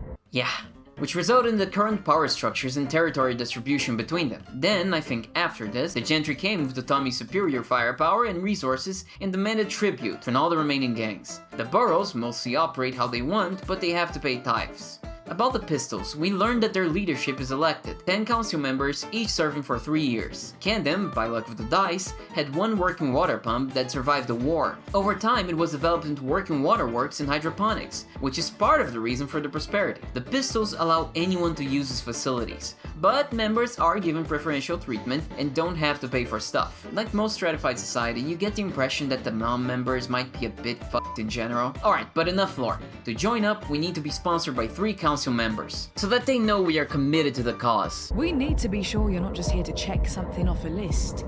Discount on goods. Check something off a list? No, couldn't be me. What? That's crazy talk. Captain Reasonable is our first sponsor. Is that a bird? A plane? His actual name? I'm Raymond. He asked us to retrieve a shipment of weapons from the Lewisham Police Department. The previous speaker for the Pistols Council, Malcolm Rhodes, was a reprehensible scumbag. Politicians, eh? Was also embezzling money and also stealing their own weapons and selling them to anyone who'd pay, even if they were the Pistols' own rivals. The police department was their drop-off zone, and it's now filled with hooligans. Skip! Like that. Keep me going. Now to loot this maze of a place. Our next sponsor is Palmyra, the lady in charge of hydroponics. Apparently, Polyester, did I mention most of the Pistols have really weird names? They do. Polyester, in charge of waterworks, has been throttling hydroponics' water supply, and refuses to come out of the plant to talk. But we have a way with words. Pizza delivery, glowing mushroom pizza from Chef Lino's over at Thameshaven for one Polycule? Sorry, Esther. Inside, Polyester tells us that an unexplained radiation increase in the water has slowed the water plant down and forced it to tap into reserves, which explains why she was rationing the water. Plus, they are now supplying non-members too, since their previous supplier, Mr. Gray, died. Oh, it was tragic. Bit by a fox, and then bit by a dog that was chasing the fox. And then on the way to the doctor, poor old Mr. Gray fell into the Camden Lock and drowned.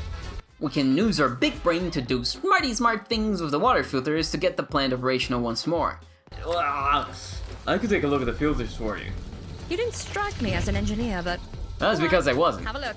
But then I did drugs. But long term, we'll have to find another supplier for non-members. Or we can convince Esther that non-members can get but let's not do that. Mr. Gray's son, Jesse, now owns his water pump, but refuses to talk to anyone. I never knew my dad. Naff off!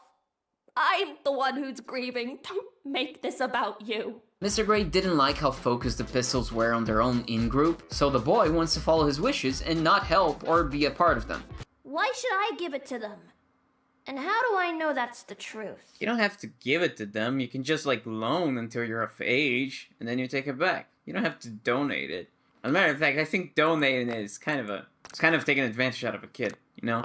But the fact that Polyester cares proves he wasn't right about everything, and the kid agrees to let the Pistols use the pump. Let the Pistols know the purifier is theirs.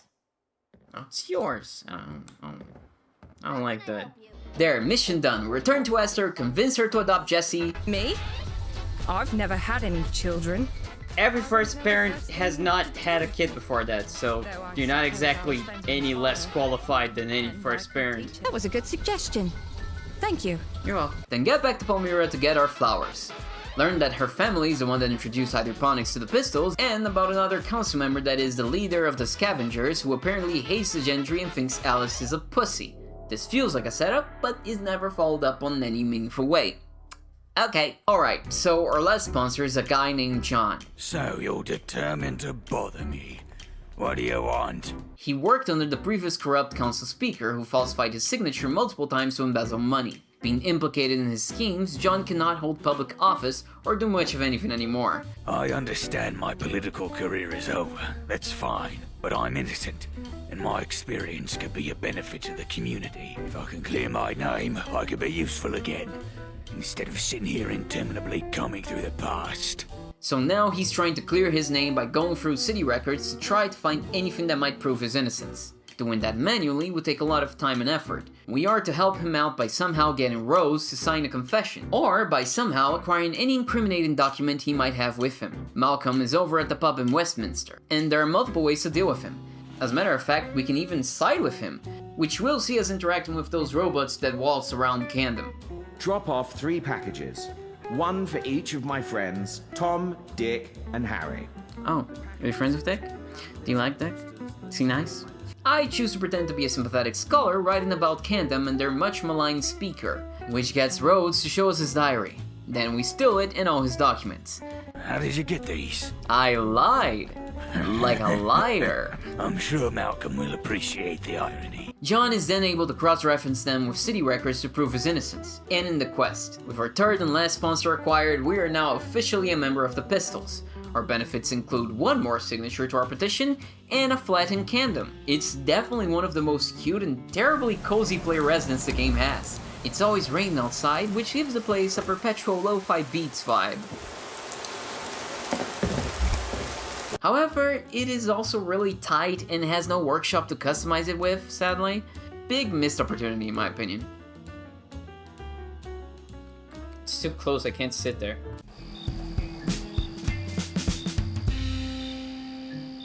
Our next and last signature is a problem. We need to finally go meet the famed leader of the Miller's Men, Miller.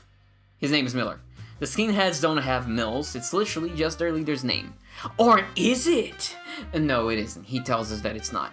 Now, how do we talk to the guy whose faction keeps shanking us on sight? Apparently, we just walk right into their HQ. No, seriously, for some reason, that works. I don't know. What's up? Oh, look who is here. Saw some Roundels today. What is happening? Well. Miller is threatening, but he is willing to give us a signature if we help him pay a life debt to an old friend of his over at Sanctuary. John Marsh knew Miller before he became the Big Bad Miller. John saved him from a collapsing building. Now he's at the twilight of his life, holding one last regret. Long ago, he was traveling with his wife through Newham, London's Glow and Sea area. She fell into the marina, which, like I said before, means death or gills. Except there is another option, which I forgot to mention. He carried her all the way to the airport, but she had already started to turn into a— Not just a ghoul. That wouldn't have mattered. A feral one. Aw, I like that. He really loves her. It's very cute, and it's so sad. He wants us to put her to rest. With a bullet. To the cranium. Easy enough? Not to interrupt your... I'll take the rear, you take the Or rest. not! Jane Marsh is an actual bona fide boss fight across the airport. She crawls out of vents, screams, and takes a lot of punishment while other feral ghouls roam around making things more difficult. Our victory doesn't last long, however, as when we return to Marsh, he has already passed. God damn it, I wasn't actually expecting that. Fuck. Here's your payment, Wayfarer. Let's not speak about this again. Our business is concluded. In fact, it never happened. Good. Great. Speak. Sign my petition. What's it for? Getting into Parliament and beating the shit out of people. Why would you want to go in there? To tear up the place, knowing you? I mean, yeah. All right, I'll sign. Miller. Sorry, I ain't in cursive. That's fine. All, is it? Yeah, thanks. Yep. That was awfully normal and okay, wow. For a second there, I almost like him. And we can finally get back to the main story and hopefully get some answers. Right?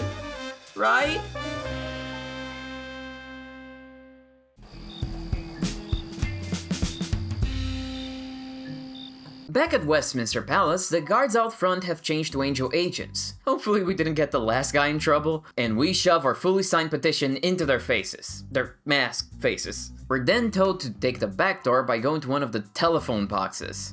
Oh, fuck you, you're trying to kill me. The game then treats us to a sequence that I can only describe as kooky in the best way. I don't know what this vibe is called, but I recognize and appreciate it. I do wish they had given this telephone box cleaner glass textures though, so I could bloody see their awesome sequence.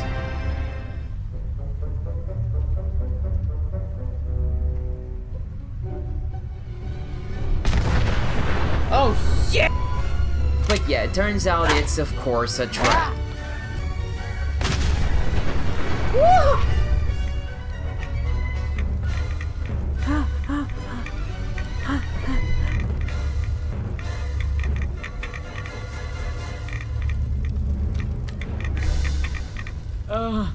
Thankfully, we are merely imprisoned instead of killed. This prison lies directly below Westminster PD. It's an extrajudicial secret political prison for dissenters, spies, and overall undesirables. An angel trooper greets us as we wake up. He is different. He hates Smythe and informs us of an angel scientist over at the Science Museum named Mr. X, who's a turncoat that could help us, if we escape. But the trooper does refuse to directly aid our escape because I guess he'd be made as a traitor.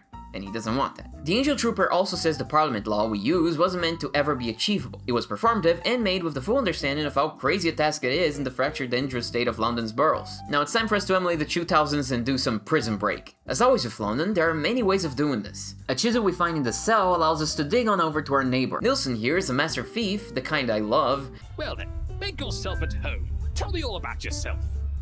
My name is C. In my free time I like to... What the f*** do I look like a conversationalist to you? Let's get out of this decrepit shithole. So we team up with him for a prison escape. Look, I can do it myself. Here we go. Yeah? That's the spot. Uh-huh. Almost. Yeah? Voila. Good job, man. We sabotage the power, kill a guard, and take his shit, which we'll sorely need because they took all of our shit and placed it in a trunk by the end of this hall. Which leaves one of the 2 guards we have to face right after getting out of the cell to have a brilliant idea while we are brutally beating his friend. He freaking went and picked up our most powerful melee weapon. In the moment, I noticed him doing it, but it didn't quite register to me what he was doing until he killed me with the bloody thing. Wait, this is mine! You bastard! With the cell keys, we can now probably start our prison riot. Come on! It's a prison break, everybody! Which doesn't work because none of the other inmates, including our new friend, will ever move. This game, man. Alright, you guys don't want to go? Hey, get up! Why do you get a poster? Dragging Nilsson along however way we can, we finally get to the exit. And by that I mean console commands, because it's the only way we can make this game work properly. It turns out that the exit to the prison lies behind a secret bookcase inside a closet of the police department. So yes, we do get out of the closet. My mysterious companion has reappeared after their mysterious abduction. Ooh, mysterious, yes? The area around the Science Museum in Westminster is currently overrun with robots, which I don't think we get an explanation for. Either way, we make our way through the building, making sure to grab the alien blaster there for a side quest. Up top, we find some angel troops to beat, some angel scientists, some lobotomized experimented people, and one Mr. X. That's right, we finally get answers, and the answers are just that we went through the same things as Archie. The revelation is delivered as dryly as it is boring. Under the direction of Smythe, you were abducted, hauled off to a lab, and experimented on. The entire 2/3 of the game are a chase for answers, only to end up here with this. Now let's just be straight up clear and transparent here. This is a fake out. I don't know why this is here. It feels like the rest of the game kind of also assumes you are assuming this is fake information, so I don't get why they even bother doing this. If they're not even going to try to pretend that this is the actual answers, you can kind of really feel that it is. But for a second there, I was actually scared that those were actually going to be the answers, and it would have sucked so bad if they were. But anyways, there will be more to be said about this later. Mr. X wants to help us kill Smythe by planting a bomb underneath the gentry section of the bleachers, where they will be during the jousting tourney that's happening soon. If this feels weird and out of character for Smythe to you like it did to me, then give yourself a pat on the back. But why does Mr. X wants to do this? In the outer ruins of Eastminster, there's a statue. Some sort of dog. I've seen that. My parents took me to see it. Something about it brought me joy.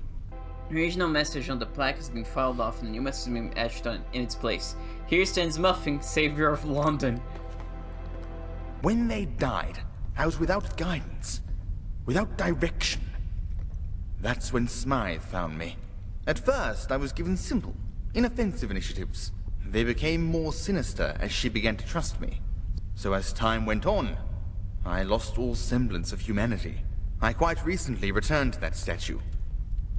It was nothing to me, just a chunk of stone. I like how he cuts the story there. He doesn't even need to say the rest. We get it. The feeling of loss, regret, anger. It's good writing. I would have removed the I lost all my humanity JoJo line, but it's fine. We also get some clone lore here. Apparently the angel troopers are biologically engineered to be subservient and to only live 3 years. And the guy that helped us is apparently a deviant that somehow developed free will. Now we can ask him about unintended casualties and the ethics of bombing someone, but like, whatever, eat the rich. Yeah, there's a tiny little problem. They're gonna be very angry, and they're gonna blame the poor people, and they have resources. So it feels like it's the perfect excuse for a crackdown of insane proportions. Because he's a monster, we could just decide to off him after getting all the info, and I do like his line if we choose to do it. I did hope to live a little longer, maybe redeem myself. Kill me, if you wish.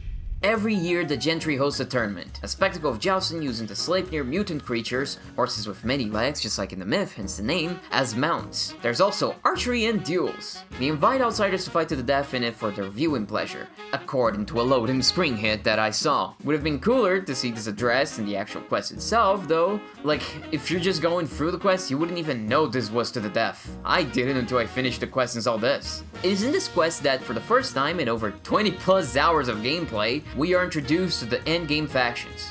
Actually, I think it was 40 plus hours at this point. 30? I don't know, it was a lot. We can find sparse, and I mean sparse, mentions of them before this point. Find some posters and graffiti, even someone onto the 5th column recruitment center, even though no one there will really talk to you. Eat this! Hanging you would be a waste of time anyway. Hanging you would be a waste of time anyway. What the Damn it! What is going on?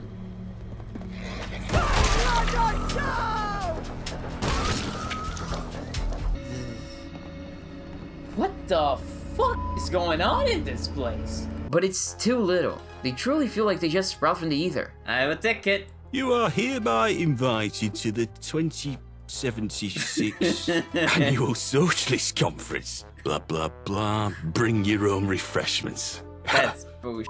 I take it you don't have a ticket? I do.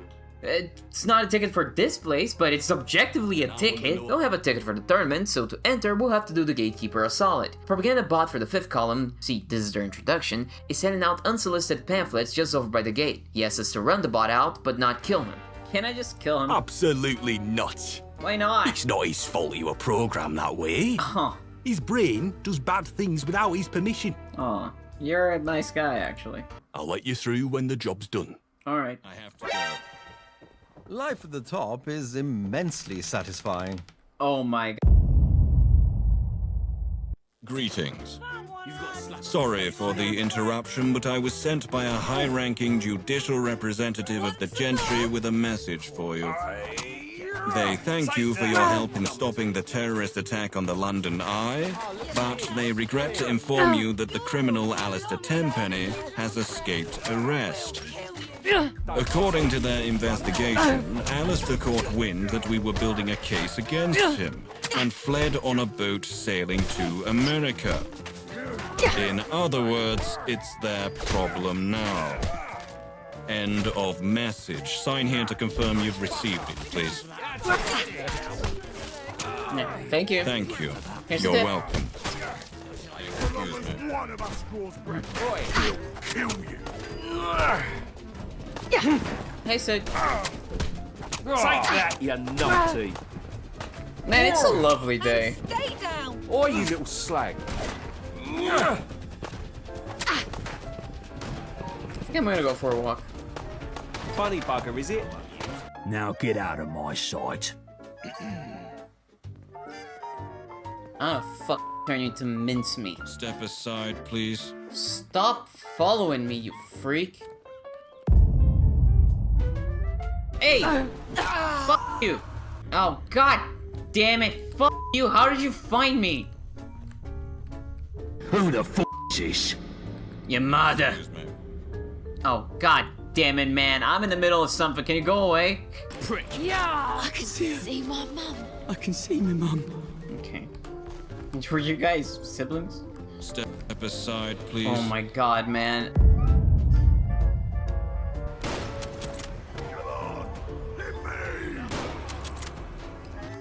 Unbelievable.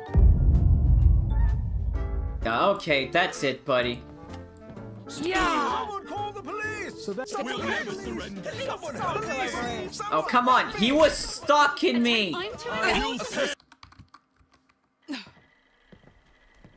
That's not the person I clicked. Whoops.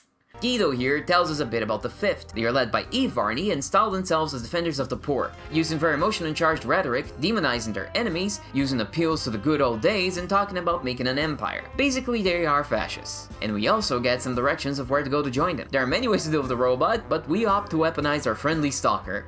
Can't you see someone's been following you? Probably an enemy of the column. I'd get out of here before it's too late, Guido. Affirmative. It's gonna take forever to get home.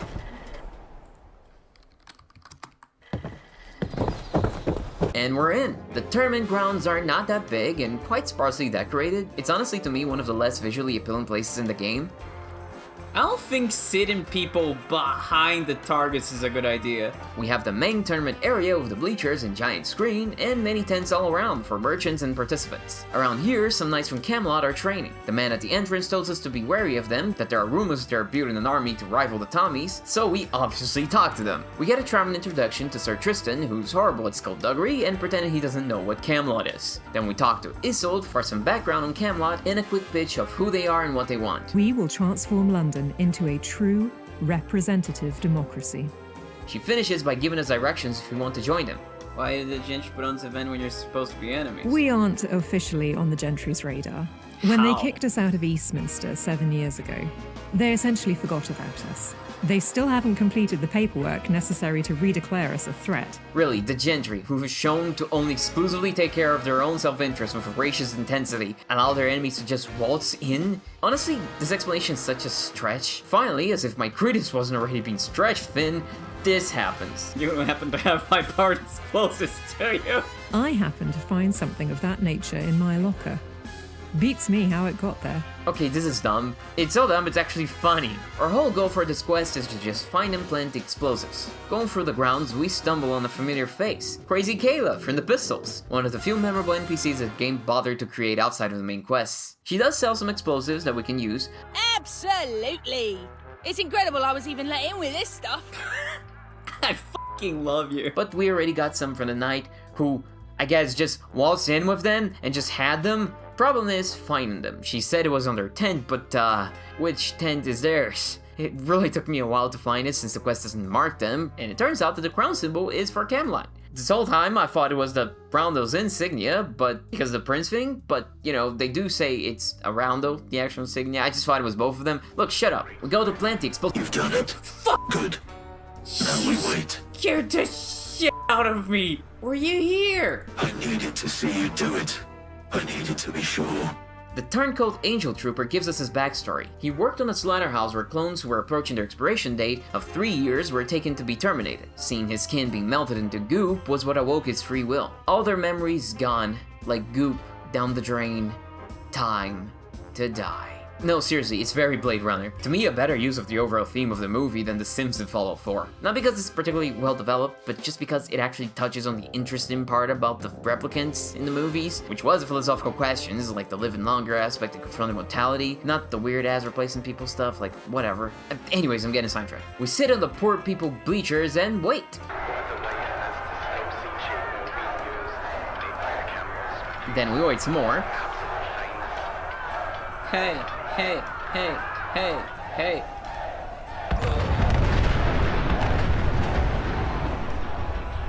Oh no! That's horrible. Oh, you motherfucker. I can't believe you. God damn it.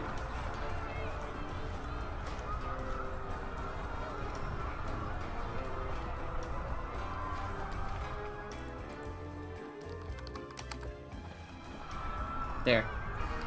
Well, looks like we won. Smythe is dead. Turns out the game wasn't over. My cutscene just got bugged.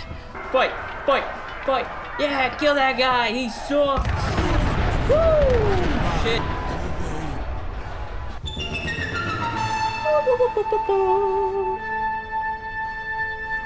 Get fucked, Smythe! Yeah, Smythe wasn't there. Mr. X was wrong. We got outplayed now, and Smythe has used our terrorist action to take over the essential services and establish a quasi-martial law state in London. We shall be stepping up to ensure the continuation of government services while this state of emergency is ongoing. Compliance is compulsory. And they leave with an indirect offer to us. If anyone has any questions or queries, please direct them to the office of the head of the civil service. Oh, I do have questions. Well, Angel Trooper, what do you think about our fuck up? Great, he doesn't have anything to add. That's lovely. Okay, so here's the thing. If we refuse to go along with Mr. X's bomb plan, he says he has a backup plan already set in motion. Our goal then becomes to stop it. So when we get to the tourney, the bomb will already have been planted by the trooper traitor. He explains it will detonate if anyone tries to disarm it, which will happen if you try to do it. Then the quest forces you to wait and see the same cutscene we just saw. So here's a question. If we're so adamant to stop the situation in this scenario, why don't we kill the Angel Trooper and warn the people in the tourney? Why do we do nothing? We barely tried and are like, well, I did my best. Time to watch the fireworks. What's more, this scenario pretty much feels like confirmation that Mr. X and the Trooper aren't working for Smythe and weren't manipulating us and were honest, which begs the question, what the fuck? So Mr. X just lied to us? Or did Smythe fed them false information? Or did they just assume we were a kidnapped ass subject? Also, I think this pretty much implies that Smythe had somehow kept surveillance on both of them to the point that they knew that the bomb plot was going to happen and planned around it, or even manipulated for it to happen. But then Smythe knew about the two of them helping us get out of jail and just let it happen. After the whole Islington fiasco, I would have thought they would be more wary of us. On that respect, why did Smythe not blow us up in that telephone scene? They knew we were going to get out if they had surveillance of the trooper, and considering their own history we will learn about later, yeah, it was going to happen, it was inevitable. This segment raises a lot of unnecessary questions that the game has no intention of following through with. I honestly would have preferred if we were just denied entry to Parliament, and that was it. The system doesn't work, it's rigged, which then would serve as our motivation to either join it, Angel, or change it with the 5th or Camelot. No insane people carrying bombs into public events, or having a convoluted reason to let Camelot just be there, or any unnecessary questions raised. As we get to the end of the story, let's pump the brakes and talk about the side content and moralistic elements of the game. After that, we can get back to finishing things with Act 3 and with the endgame factions.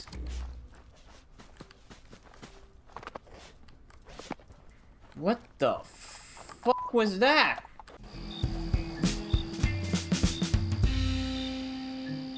London has 6 companions available. 4 of them are for everyone, and 2 are faction dependent. John Smith for the 5th column, and Pendragon for Camelot. All of them, with the exception of Pendragon, have relationships and personal quests like in the vanilla game. I think the companions are very much one of the strongest parts of the game. I generally really like all of them. Even the little content that Pendragon has is kinda good.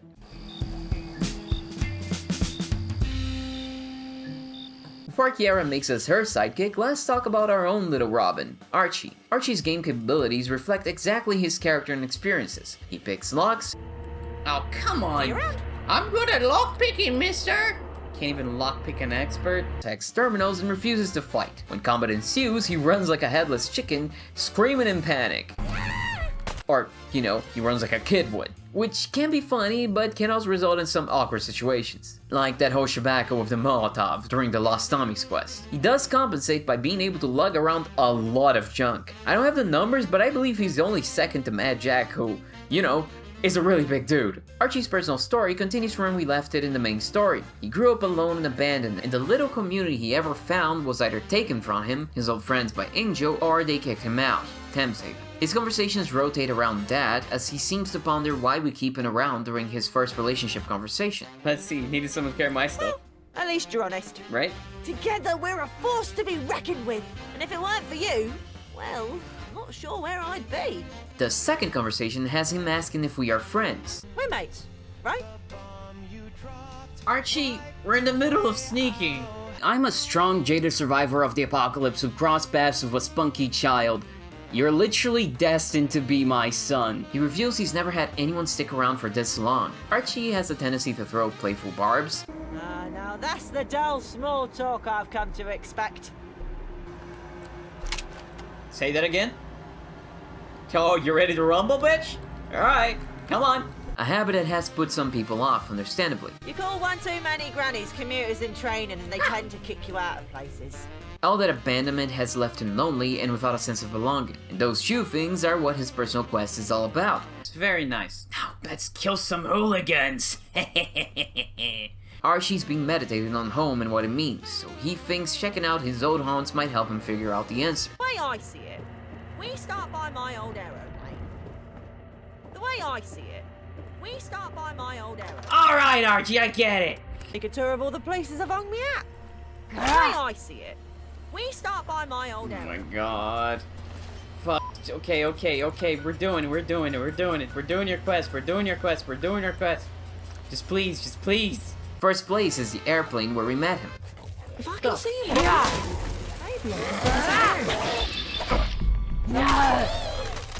Anything good in there? All right, travelling companion.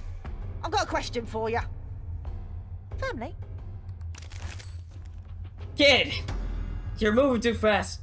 I guess home doesn't stay your home forever. Other folks up and move in. Like dryads.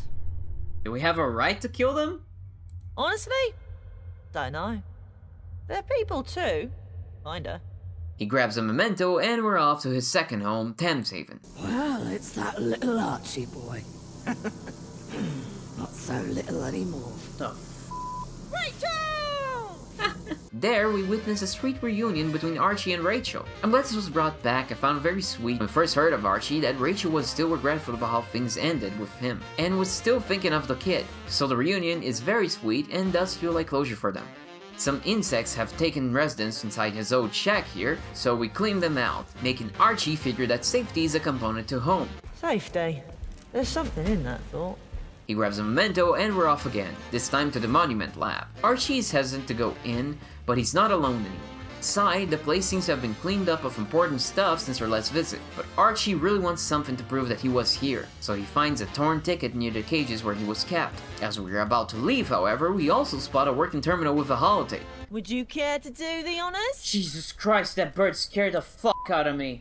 Inside it are entries on all of Archie's friends. A couple pass, but some have the status experiment terminated. We cling to the hope that maybe that means some of them are still out there. The big reveal though, is that inside it are also the names and address of Archie's parents. They are the Brodericks over at Eastminster. When we go there, we find a man called Bernard. Are you my grandfather? Oh, child, I'm sorry. I'm no one's grandfather. He bought the house from the young couple many years ago. Looking at the bright side, Bernard's a sweetheart, and he lets us take a look at the place. Archie asks for a coffee tin as a memento, and Bernard not only gives him that, but also gives us the possible location of his parents. They had moved to a Tommy outpost. Great, let's... You can mark it in that attaboy of yours. How do you know about the Attaboys? How does he know what it is? Nobody has so far. It's an angel thing.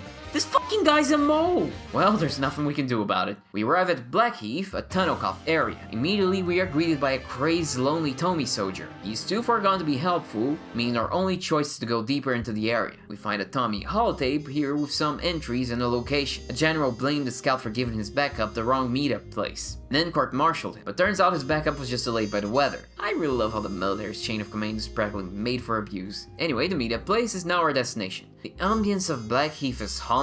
Bodies are everywhere, piled up in carts, the streets, stuffed into houses until they overflow. Terminal tells the story of a doctor that went mad from seeing so much death and corpses, ending with him offing himself and his commanding officer. Eventually, we arrive at a holotape's marked location, finding a battle between Tommies and hooligans. We hate the Tommies and get answers in return. Though, not before we have to execute some prisoners to get us out of combat mode so we can talk to the Tommies. I can't see.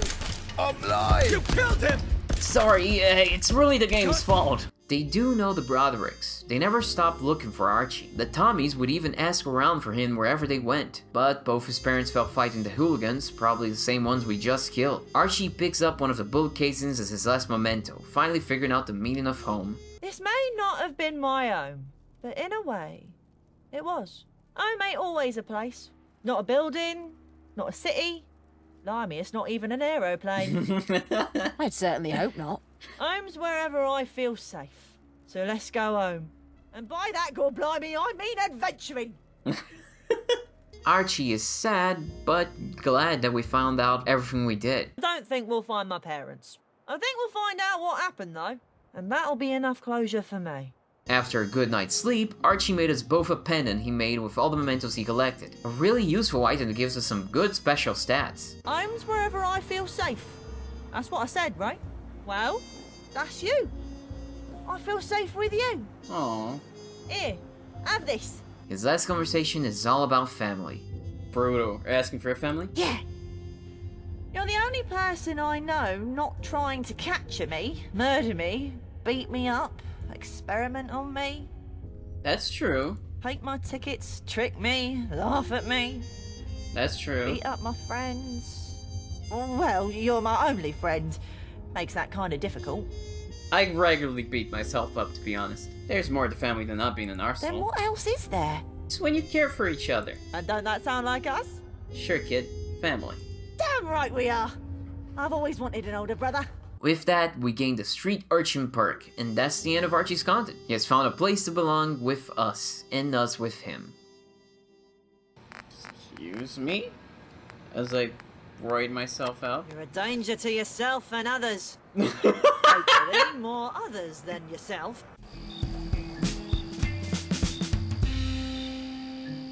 Mountbatten, our darling goo companion, is...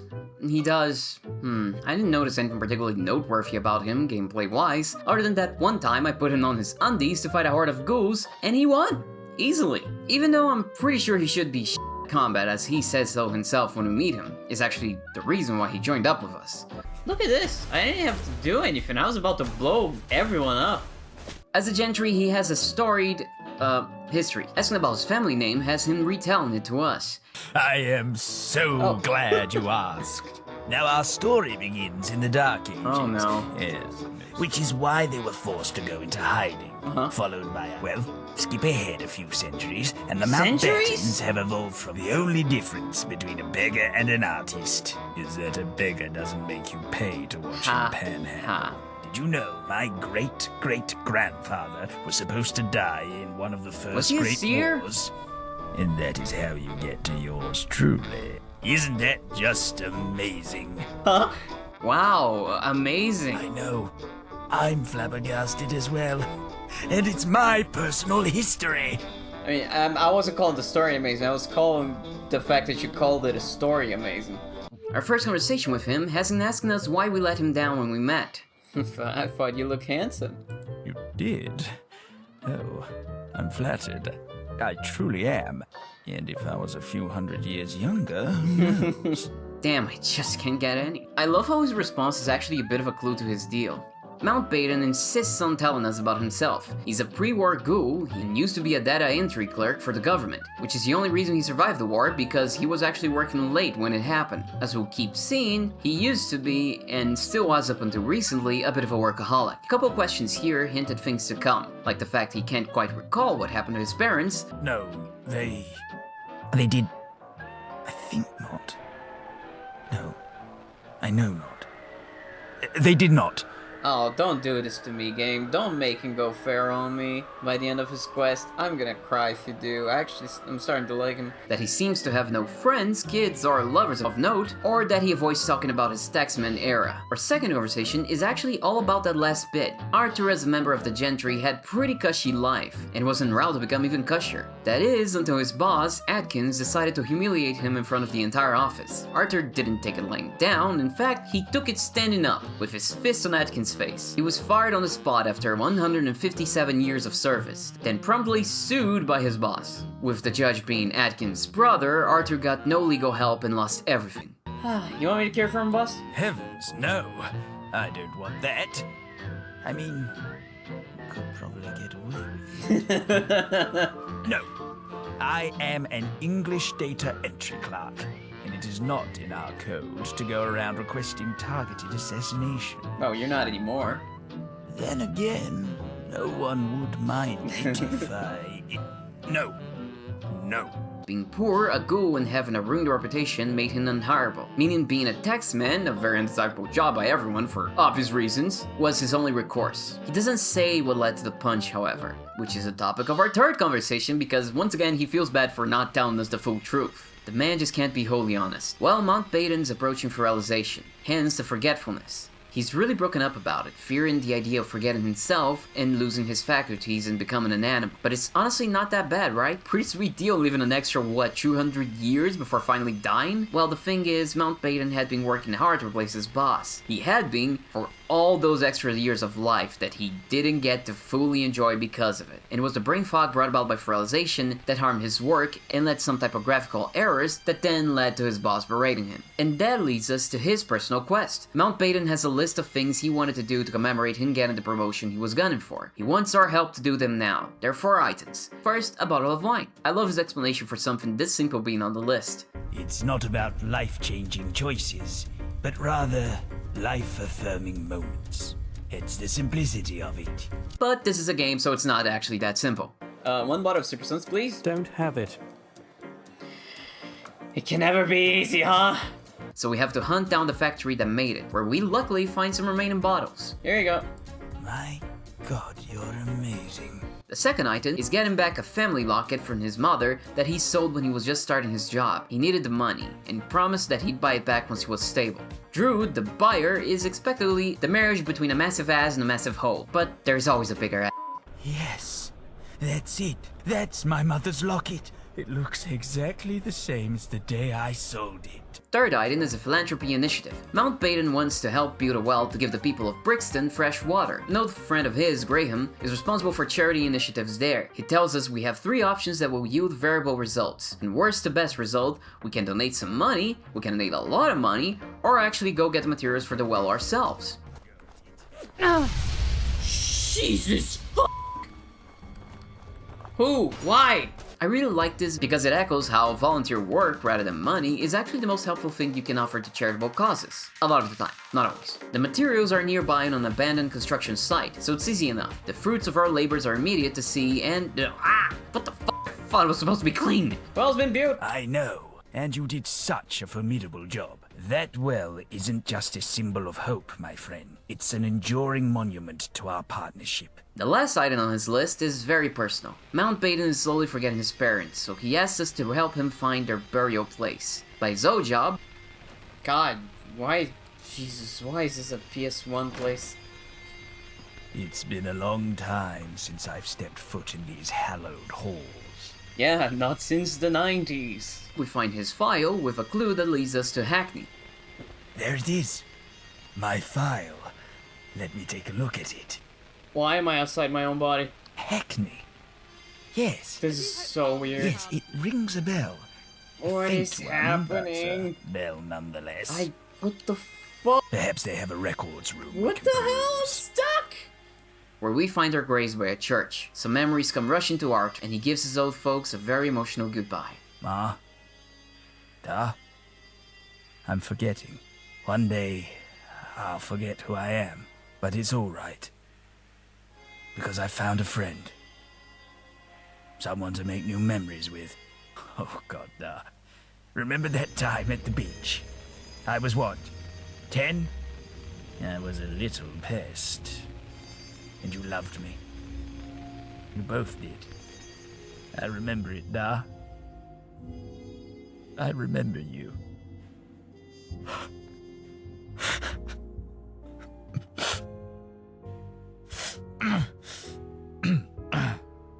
Whew. Killing me over here. Goodbye. I love you. Were you just staring at me that whole time? God. No, because I couldn't see for the blurry tears. Oh. No. Can you stop moving? Can you stop moving? Can you stop? You're ruining the moment, Archer, for fuck's sake.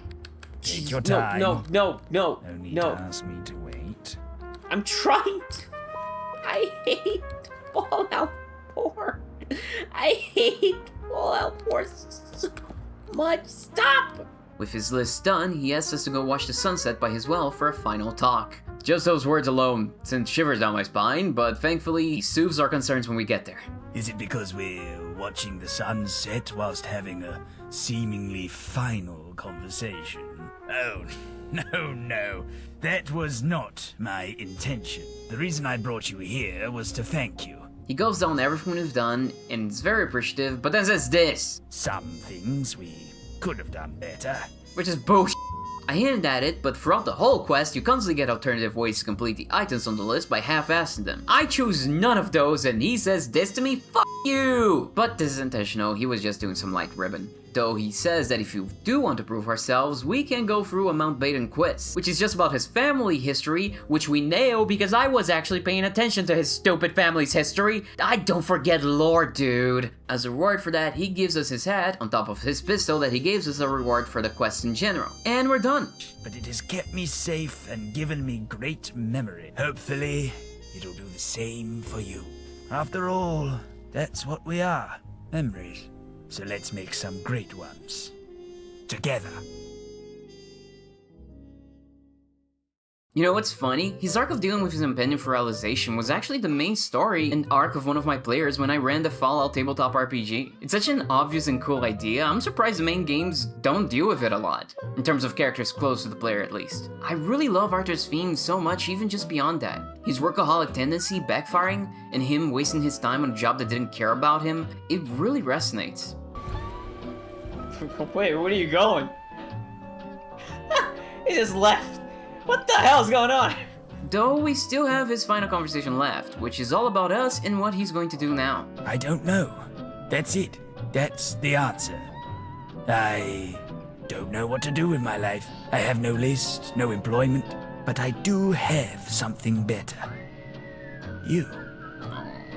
And the only regret I still hold within my heart is that I didn't leave Westminster any sooner. Being with you has given me a new outlook on life. I may not know what I'm going to do with it, but for the first time ever, I can't wait to find out. It's an honor to be your friend. The honor is mine.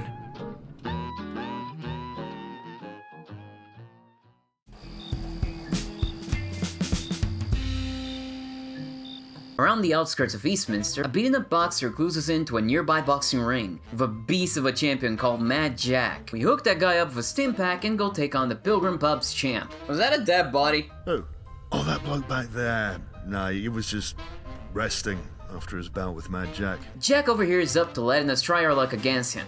Me? Mate, you've got it all wrong. I'm not Mad Jack. I'm Jack Nesby, the manager. What? That big fuck over there? That's Mad Jack. Get in the ring! Oh God! I can break you! In this corner, standing who knows what. I didn't get your name, kid. What is it? I'm Mad Jack!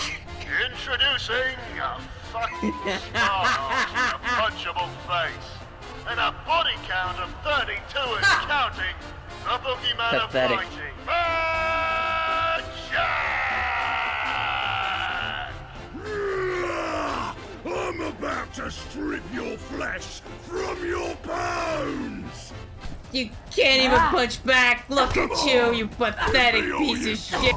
God damn it, it's like punching a wall! Fight! Yeah! Won't you? Die! Now, Jack, rules is rules, boy. You survived the minute fair and square. Don't go killing them now. 3 hits. Me hitting you, you hitting the floor, me hitting your corpse. Fuck you! Fuck you!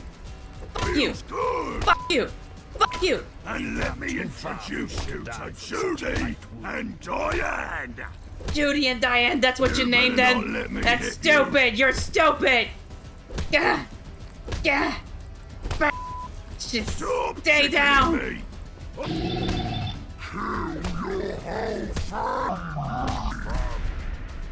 I'll throw you under a bridge! You coward! Put down the gun and fire me proper! What gun? Coward! Let me show you what true pain. Stay out of this, Mountbatten! It's mine! I'll kill your whole family! I don't have a family! They died at the beginning of the game! The vat was destroyed, and my two fathers were gone as well.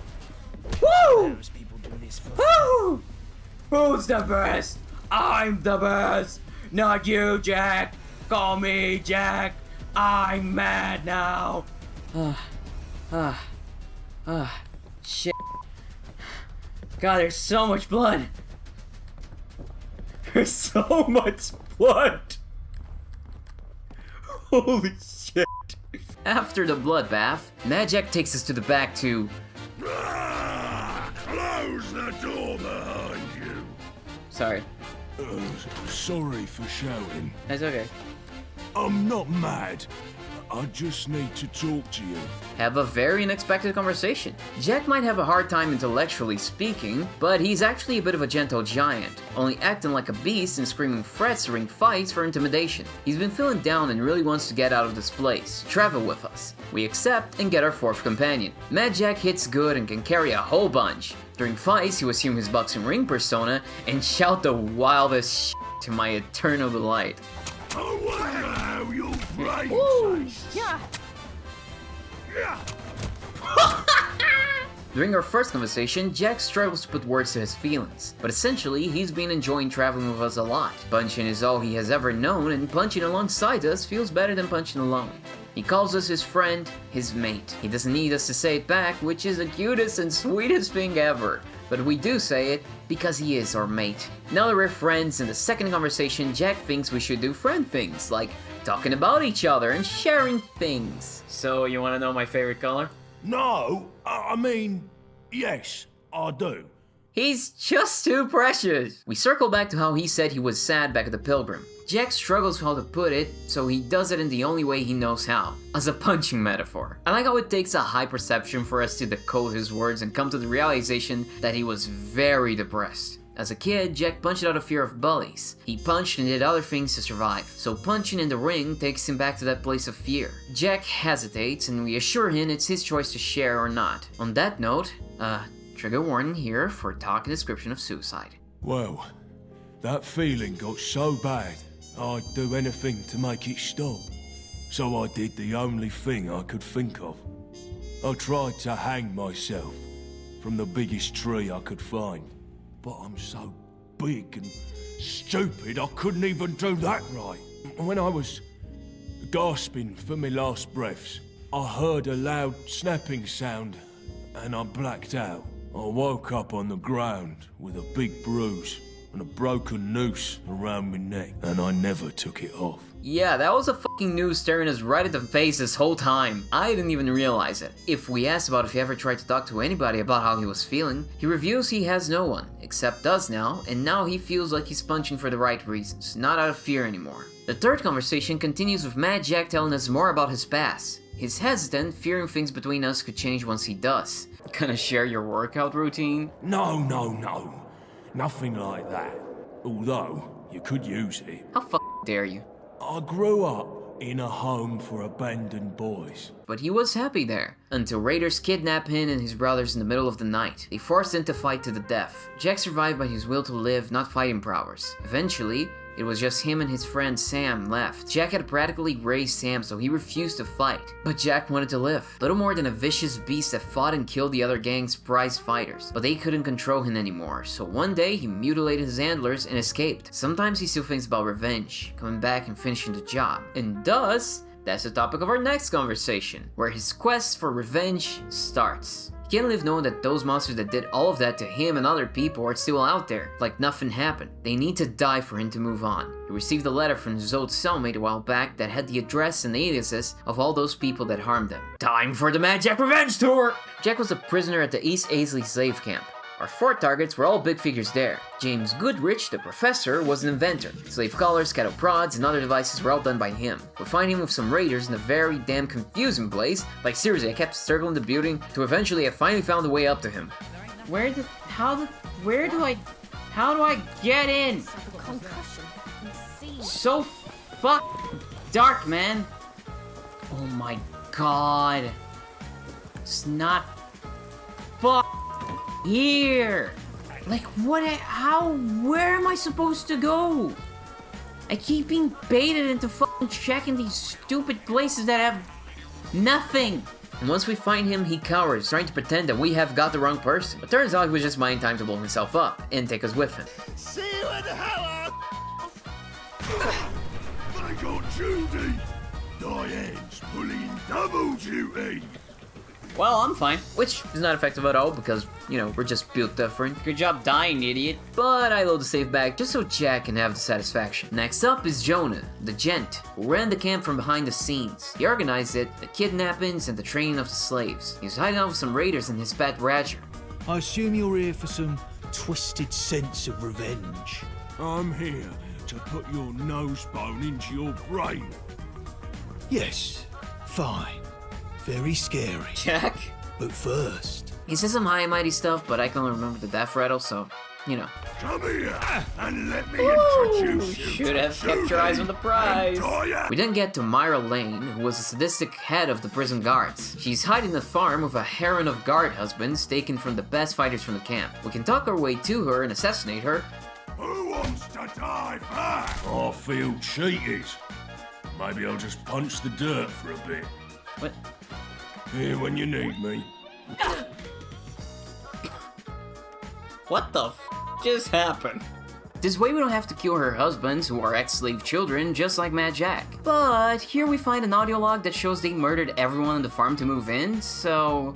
Nah, justice! Finally, the meat merchant's identity is unknown, but he would chop up the bodies of slaves and sell them to the beef eaters. He's hiding out over at Camden. Apparently, he has settled down, leaving his old life behind, and starting a family. Hello, gents. Welcome to Wells Barbershop. Is this your handiwork? Oh boy, I don't think I'm cutting my hair here. Jack, understandably though, wants proof that whoever we're about to kill is actually the butcher. We can investigate by snooping around the couple's room or just by talking to the family. Either way, we find out it's Stott Wells, father of the family, and execute him. That's good enough for me. No, please! I have a family! Oh god, everyone does!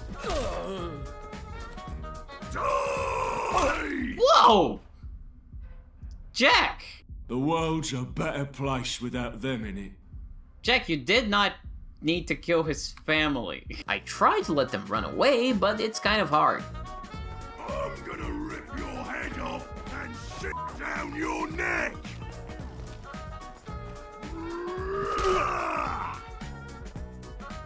You're not angry that we murdered your son and husband, right? What else can I help you with? But turns out we still have one more address, the orphanage with a note that says they weren't stolen but sold. Jack has a hard time believing it, as Miss Ross, who raised them, was so sweet. The orphanage is gone, but we do find a note that the Tommies left that talks about suspicious activity there and has another place for us to investigate. The station we find is filled with raiders and is also very hard to fucking go in because it has two entrances and one of them isn't actually the entrance you're supposed to go in. It's very confusing once again, but we do find our way in, we fight the raiders and we get to Miss Ross, who's actually a massive bitch. Yes, you were sold to slavers. Yes. You were given growth hormones since you were a baby to increase your value to said slavers. There's no way. You have to be lying.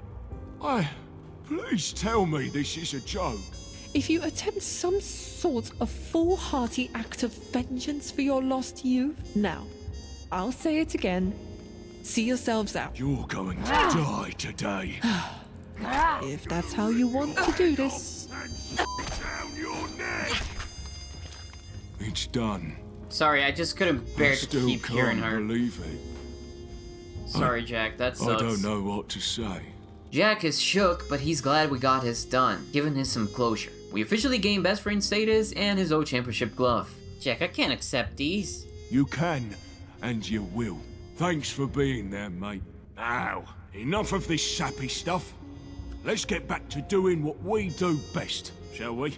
Jack's story is about the lasting effects of abuse and how much they take. Jack has lost his brothers, his physical well-being, his morals, his will to live, and the only good childhood memories he's had.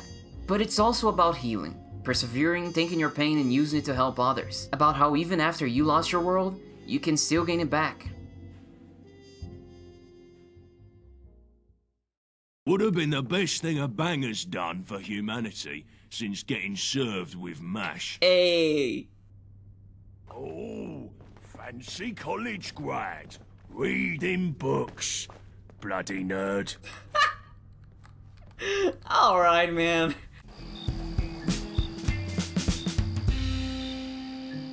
Kiera, the great treasure hunter. She's very good at hacking terminals and making up conspiracy theories. There's only one sensible answer to this. Time travelers. Someone knew the war would happen and used future technology to travel back in time, break in, and switch the ingots around. Oh, you're crazy. Says the loony that claims they woke up in a vat. What I really like about Kiera is that at first you might think you have her character pegged, that she's just another quirky random XD character. I want to sneak around and shout boo at people. Boo! You might even be a bit hostile to her because of that, and that plays exactly into her character. So her first conversation very much lines up with those expectations. She tries to workshop what kind of sidekick you are based on your personality and abilities. So you can even use your perks and stats here. The Troubadour perk I got ended up being perfect for this. And what about poetry writing? Kiera, as beautiful as a Sierra. Sometimes when you talk, it makes me want to throw a Molotov at me. Or you. Whoever's closest. And it also ended up being exactly what she wanted, because she ends up just typecasting into a bard type companion. Still, I love this. I think in general the game's companions are actually great at asking your character questions. There's a lot of RPGs where your character kind of just feels like a wall that other characters just bounce stuff off. And by stuff, I mostly mean trauma. Which is fine, story's conflict, of course, companions will do that a lot. But relationships are a two-way street, right? And games tend to portray them too much as one way only. Granted, Kiera can be overbearing, so she boxes you in the bard role, but we play along. During the next conversation, Kiera's bombastic attitude is subdued. The difference is jarring, it really catches you off guard. This is where she opens up to us, and where the genius of her writing really shows. Kiera has been through some rough times. She has done a lot not only to survive, but cope with surviving. Being part of gangs, got addicted to chems. She is clean nowadays, but still would like to trip on mushrooms to see God. My kind of gal.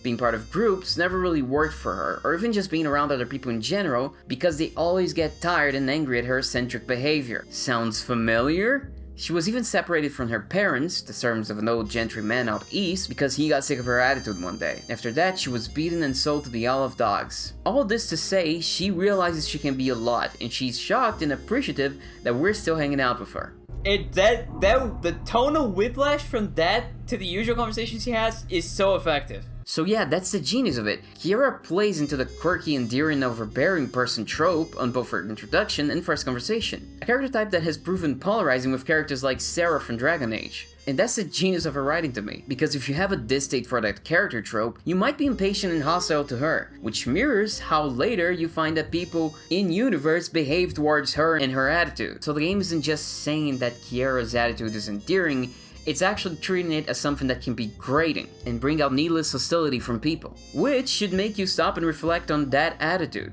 and how maybe you also might be doing that in the real world, being cruel or impatient with someone who's just a bit different or who's ultimately harmless. You can read her difference in a number of ways. She's neurodivergent, she's just quirky, whatever. In whatever way you take it, it works wonderfully. Whether intentional or not, Kiera's narrative interacts insanely well with the meta expectations people might have of her, and I love that. Then the next conversation starts her quest. This may sound stupid, but do you ever wonder about what more there is out there? What else is going on in the world? Is this about aliens again? No jokes. I'm being serious here. Wait, when you talk about aliens, you're joking? I mean, haha, yeah, so am I. Need to remind you how I woke up in a strange vat? No jokes. I'm being serious here. God damn it! Kiera wants to do more to change the wasteland, and she might just have found out how. While searching for more information on the Bank of England's missing gold, she's seen evidence of the same data deletion algorithm used there in other places, leading her all the way to Camden TV station. There, we find records of big transactions of gold for lab and science equipment. Angel. It's all signed off by someone called G. G sets a trap for us. She's clearly having a gay old time playing along as a perfect villain to Kiera's hero, even giving us a clue of where to go next. I know. Let us have a little game. I am a testament to the past, encasing treasures behind glass. I care not for man's deeds, for the world is my creed, and a dip stands at my head locus. The clue takes us to the Natural History Museum, and these two exhibitions that fit the clue to a T. We each check one and... I just found a pressure plate. I wonder what happens if... Don't... Oops. Yeah, it's a trap. obviously. She's a goddamn lizard person. A more unexpected twist is that Lady G knows us. Do you remember a certain vat, perchance? I had heard about a little slippage incident. I wasn't quite sure to believe that one of your kind was really on the loose.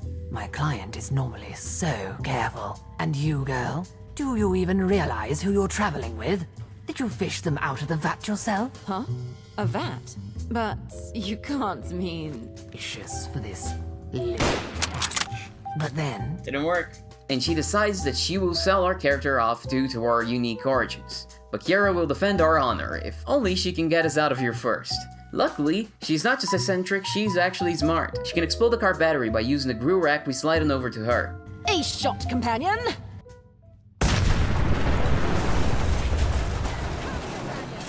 Oh. How did you open that door? It was locked. If you could open mine, why couldn't you open yours? What? We climb up the museum, find a Half-Life reference, and are jump-scared by a cutscene. Villain! I escaped the jaws of death to face you once more! Now tell me where the gold is. That scared the shit out of me. For some reason, Lady G still bothers to give us a clue to where the treasure is. Honestly, it's the easiest one so far. I am at the root of Eris's discord. Apple. The forbidden... Buried beneath an apple tree. What? Seriously, she's really bad at this. And finally, she reveals her true self. Have you thought about why they call me Lady G? 'Cause you're gorgeous. Oh, you charm me, darling. No, silly. She's a ghoul. The enemy is a fool. Jesus Christ, she's fast. Lady G, more like Lady B. Seriously, what a jerk. Finally, we find the gold. Our reward for this quest is not only Lady G's awesome poison saber and cloves, but also a gold-plated pistol, which might actually be one of the strongest weapons in this game, if not for the f***ed up reload and aim and animations. We did it. We found the gold.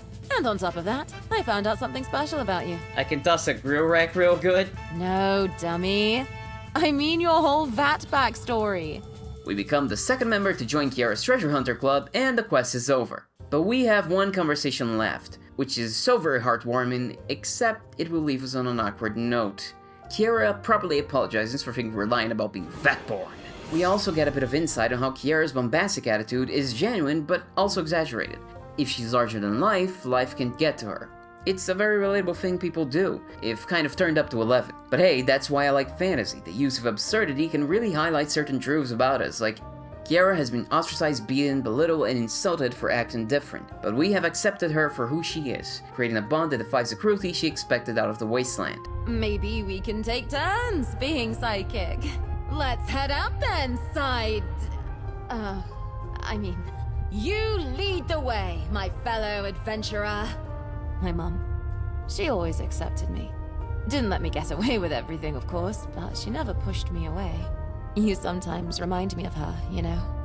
And with that clear flirtatious advance, we can ask if Kiera is into us, as we are into her. If you so desire. This is not a forced thing, by the way, just to make it clear. And she explains that she's ace, which is neat, and then she explains she was forced to do prostitution in the past, which is not neat. The voice actress here does a splendid job, broke my heart into tiny little pieces. So, please, just friends, okay? Anyways, obviously because of those things, there's nothing that could go on between the player and her, and you have very cool options here that are good and mature and are great at dealing with that and putting her first in the situation because of her trauma, which is something I 100% do not take for granted in any work. And also there's a cursed option here which no one should pick, and I had to pick just to be thorough for the video, and I hate it, don't pick it.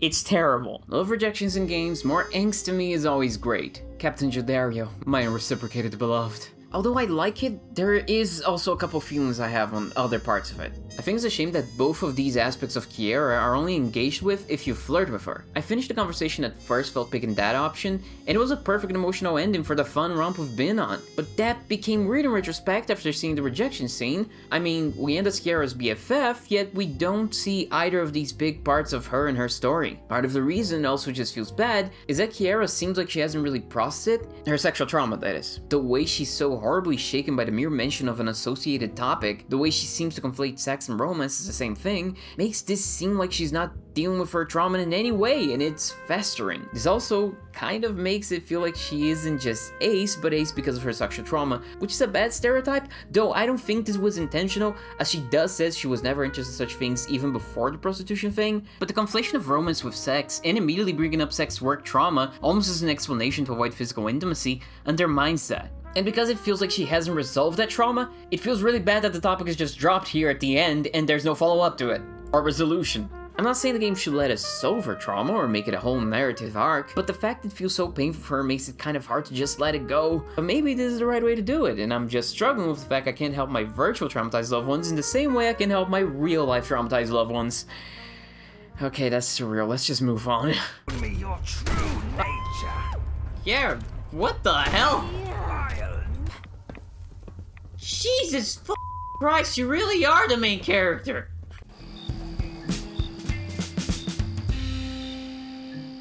Pendragon is a non-verbal Atkins robot we find over at Camelot, and that's about it for him. He's cute with his beep boops and how he communicates with emotes, but apart from being able to ask in a few things, there really isn't that much here otherwise. I'm not trying to dehumanize you, but can you do any tricks?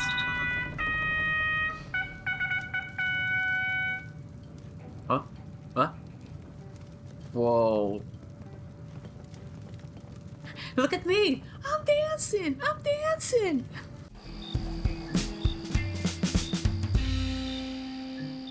I was going to originally put the John Smith section here alongside of all the other companions, but because his story is so tied to the actual story of the 5th column, you're not gonna understand shit if I do it. So instead, we're going to be skipping him for now, and I'm going to place his companion segment after the 3rd act 5th column story. It's gonna be a bit out of order, but it's the only way that makes sense. So let's move on to the conclusion. Companions do have one issue. Their 4th relationship talk that is supposed to be the conclusion to their arc usually triggers before their actual quest is done, which kind of fucks up the narrative sequence. Like John will talk about doing away with Eve before I find out the truth about her in his quest. That doesn't make sense, obviously. I don't know if this is a bug or an oversight, but it did kind of hamper the build-up of some companions for me, sadly. There's a distinct theme to London's companions: loneliness. I think I needed a friend. Huh. That's, surprisingly astute and honest answer for someone like you. What the fuck does that mean? I empathize. Loneliness can be quite the crippling disease.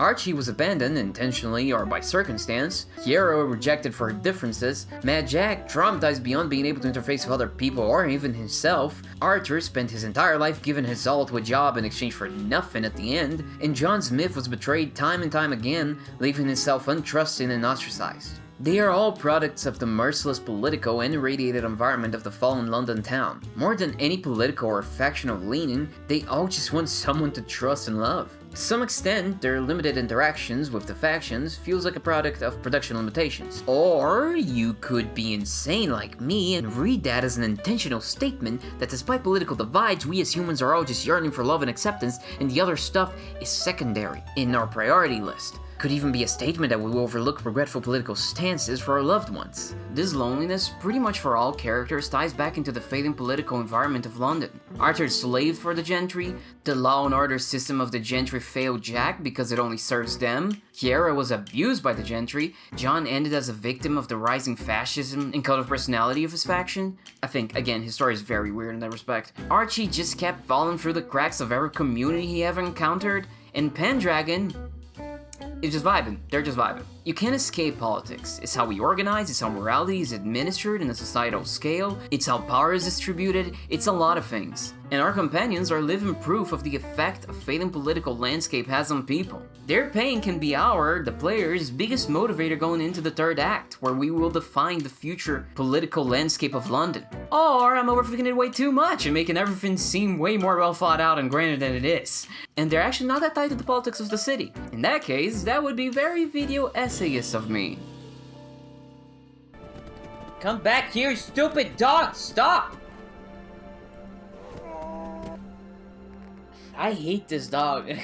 I know I keep saying it, but I really do.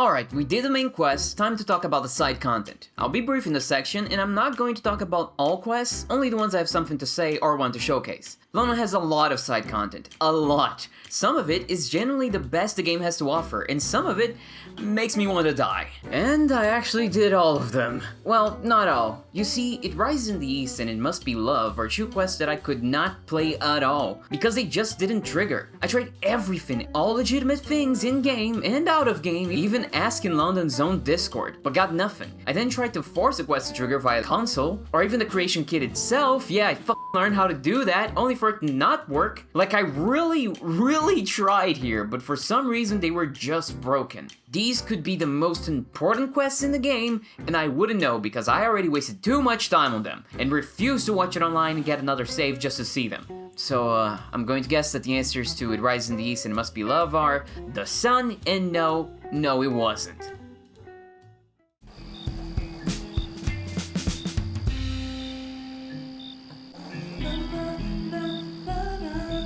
Inside an ARF base is a cult. First off, super cool to the bases in the game. Second, I was ready to kill all of them since every other time we meet a cult they are hostile. But no, these guys are fine. They're just druid cosplayers who wanted to take care of the land by following the teachings of their leader, the famed tree man that some NPCs keep barking about. To be at peace with ourselves and with the world around us. Visually, Gordo here is part ghoul, part tree, food pre-war scientist. Just to be clear, he is a mutant, the game never says ghoul, that's just me. He, alongside his partner, used to work for the Ministry of Information. To help the war effort, they were trying to reverse engineer a Garden of Eden creation kit taken from the Americans. Things went sideways, kit blew up, he became tree, his partner became dead. He never went back to the lab because getting closer to the entrance makes him mutate faster, something he's scared might at some point turn him into a genuine static tree. Also, Smythe was her boss? We kept our relationship hidden, of course. Smythe would have never allowed it. Smythe? And not because of anything untoward, but just because their love was their work, and they felt we should be the same. Excuse you, did you say Smythe? I have a bunch of questions about that. Gordo also suspects the lab, which is underneath the airbase, might be the reason for the aggression of the nearby Dryads. Oh yeah, the Dryads are also a new enemy that kind of looks suspiciously like him. They are pretty much just ghouls that stay around nature. They come about when people get infected by bug plants. To enter the lab, we have to solve a cool little puzzle that sees us pressing buttons and levers and stuff. It's not too complicated and it's very nice. It generally feels like you're actually solving an engineering thing where it's just like you're reading the manual and it's like, press this thing twice in section A and then go to section B, but don't forget to never take your finger out of your ass while you're doing it, otherwise the whole thing will blow up. Solving it disables an alarm that apparently had been tripped up due to the self-destruction of another nearby angel oh, whoops. The lab is a cool location of science overtaken by nature. It is also filled with dryads and, what the fuck? Yeah, also, oh boy. Oh, it's a face. The synapse tree is Gordo's partner. Gordon's alive! Oh, fuck! He's been here ever since the explosion, alone, part Gek, part tree, entirely connected to nature and the Dryads. The synapse that connected him to the Dryads was severed due to the alarm. Now that it's gone, he will be able to reconnect it and calm the Dryads. He will also be able to control the Gek's power and allow Gordo to visit him. This is some Fable shit. A tree? Oh, I can't believe it. I've been searching for him for so long. I don't care what he's become. He's still my partner. It's a happy ending. This is my favorite quest in the game, and it's by a lot. I love it for so many reasons. It's a lovely little love story. Both Gordo and the tree are very personable. The tree's a pool of wisdom, and Gordo is a charming, funny old man who's also very wise. Will the cure for your condition be a wood axe? I suppose that would be one way to do it, but I think I'd rather stay a tree than become firewood. Wow, you're actually pretty good humor to take that stupid comment lightly. We get plenty of dialogue choices with both of them that really lets us get to know them. The plot is also remarkably clean, with not a lot of contrivances or holes that I could see, and anything that might seem a bit weird, there is an explanation that the game gives. The actual gameplay is also nice. The puzzle with the front door is cool, and the lab doesn't overstay its welcome. There's also the lore of it, which is so good. Not only does it tie it back to the gag from the actual canon, it also ties back with Smythe and Angel, which is awesome. And lastly, I'm just a sucker for the mutation side of Fallout. A giant tree man is not a first for the series, but it's still awesome. More weird mutations that result in thoughtful meditations about love, nature, and all that good stuff, please. Love brings us joy, happiness, and fulfillment.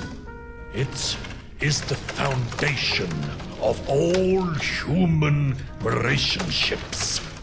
And it is what makes life worth living.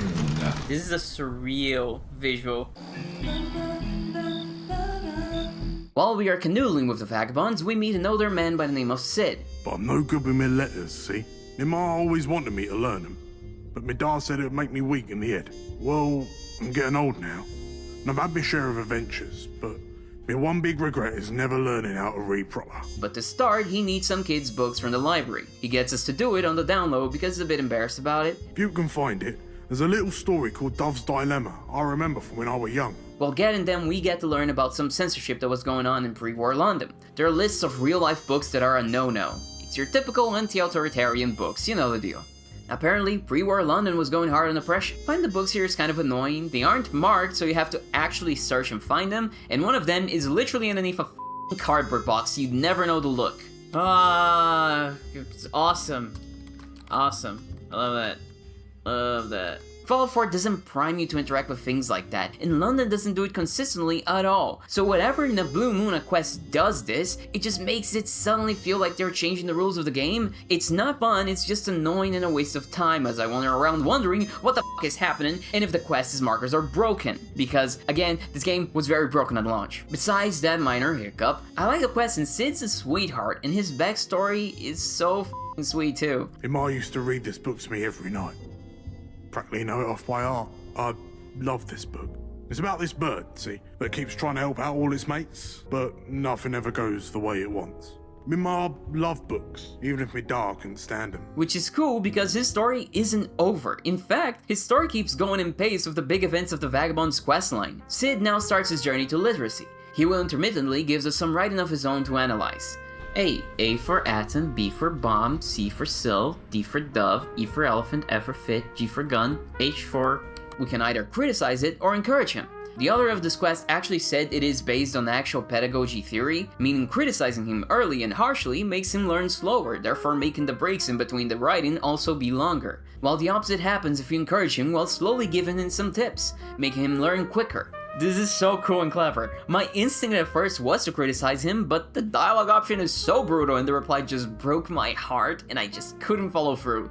A bunch of these aren't done right. Bum has a B at the end, for instance. You need to correct these. You're right, that's stupid of me. It's real hard, this writing business. No, it's I not want stupid. to keep at this. No, it's not stupid. No. I can't. I wanted to help. I didn't want to call you stupid. No. I'm not letting this happen. Absolutely not. This sweet of a man. This is really good. Well done, Sid. Must have taken a lot of work. Keep at it and keep practicing. Cheers, mate. That feels good to hear. Good. I want to keep at this. Now I'm wondering if I am criticizing people correctly during this whole video. Am I being too harsh? Oh boy, I should have meditated on my role and all this beforehand. But the heartwarming story of an old man learning to read isn't all we have here. God, this quest is so good. Sid starts writing about his life and what he's done.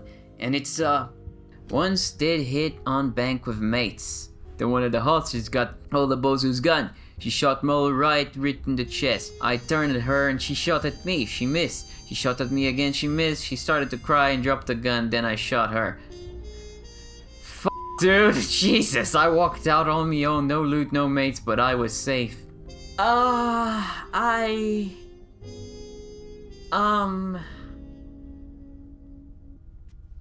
you, people are awful. Sid is not a good man. Most of the Vagabonds aren't. They were brought up in a rough world and don't think too hard about their own cruelty, whether necessary or not. But Sid is writing, and writing makes him think about what he puts down, which makes him reflect on it. Makes him realize his mistakes, so he tries to put his reflections to paper, to make his peers realize their own mistakes and keep the younger folk from even making them. He tries to help his friends. You're actually thinking about the fact that your actions have consequences.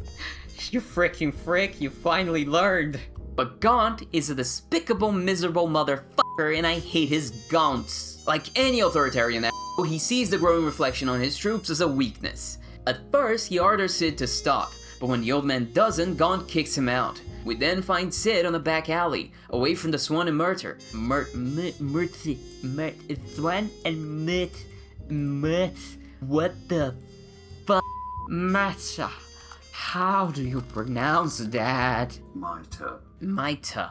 We then find Sid on a back alley, away from the Swan pub, pouring alone, but happy and full of purpose. Oh, it took a long time for the message to come through. You try to help others, and sometimes it doesn't work out. But that's okay. What matters is you tried. That's the dilemma you have to accept. When I was a lad, Nimon read me a book called The Dove's Dilemma.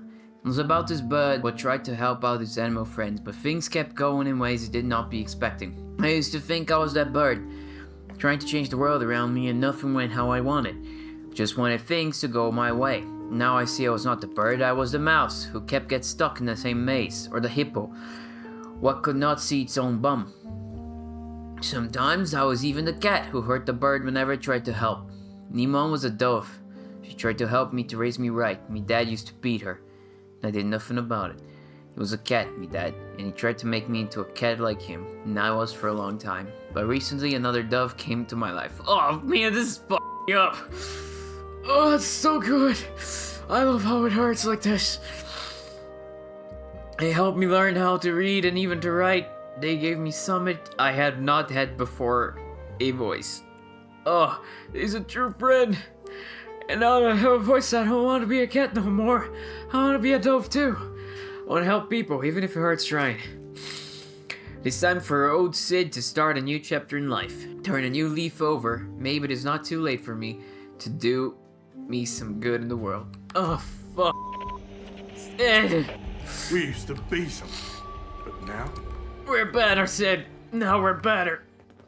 Jesus Christ. Why do my tears... Oh, God. Excuse me. Why are my tears so spicy? Fuck. Oh, gently. They're very spicy. What the hell's going on? Ah, they hurt. Step aside, Did you please. follow me all the way here? You freak. Why are you like this? This quest is fucking awesome, and I'm not even going to attempt to expand upon it. It fucking speaks for itself. Traveling through London, we come across a distress signal coming from the top of this tower. This has been a pre-recorded message. Message repeats in 3 seconds.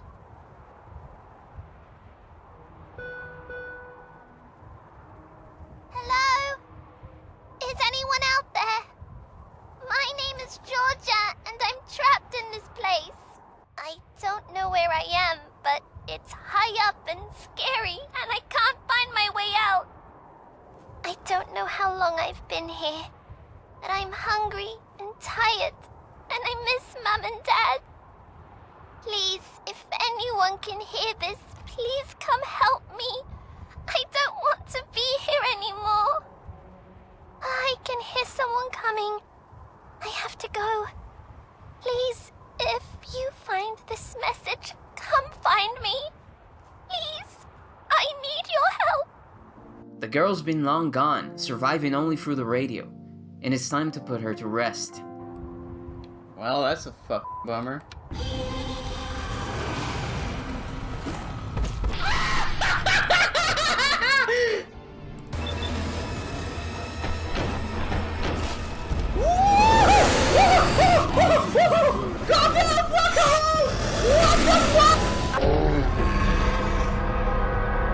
My moment of respect just being cut in half was brutal, and it was my first encounter with a Womble, the mod's funny referential take on the Deathclaw. Though there was nothing funny about it then. To defeat the creature, I then had to come back later with some backup and gear. God, Archie, do you fight? Well, I'm about to take you somewhere very dangerous, so if you don't, it's gonna be a real bad time for you. Die! Get staggered forever, bitch! What do you mean I don't have ammo? Yes! Woo! Oh, you're white again! We found the cure for your racism! Is murder! I like it. Good setup, memorable, fun fight, satisfying. Around the outskirts of Eastminster is White Farms. Frederick, the owner, needs help to find how supplies keep going missing from the locked storage. It's a simple, really funny whodunit quest that sees us bouncing from suspect to suspect, learning everyone's secrets except the one we want. I've done a video where I go through it, highly recommend watching that because you do have to just experience this one. Here's a couple thoughts about it though. This is a great quest, you get to know a bunch of characters, it's not bang bang shooty shoot, which is always fun to vary from. There's a lot of shooting hooligans in this game. Quest is also very funny, though I do regret there isn't any actual detective work to do here. The solution just kind of falls onto our lap, and I don't quite like that. That said, on the other hand, that's also really funny for it to be just that easy. It keeps the comedy of the quest going. Another thing I dislike is the forced supposed moral quandary at the end. Bill says he will die the moment he leaves the farm, and when we offer to kill the hooligans for him, he asks if we're going to kill all hooligans in Westminster. Surely not every single hooligan knows him. We just have to kill the ones that do. It just kind of feels forced. Let's move on to the Pistols quests, which I think are all pretty good. Let's be quick about these. There's this cute little miscellaneous quest where you help find a woman's lost dog. Whoa, you fucking did it! We can also help another woman reunite with her childhood pet in Tea for Tomb, where a shop owner asks us to get some plants for a recipe her mother used to make. I like how personal the quest is and how we get a glimpse of her family's memories and of her and her sister's personalities. It's that good character work that I'm yearning for.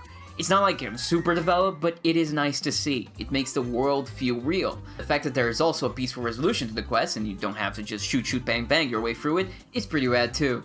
Talking about character work, Crazy Kayla. I've been committed to several institutions over the course of my young years. But don't worry, I haven't lost my marbles. They're right over... Oh dear. It seems as if I have lost my marbles. Would you be a dearie and help me find them? Pretty please.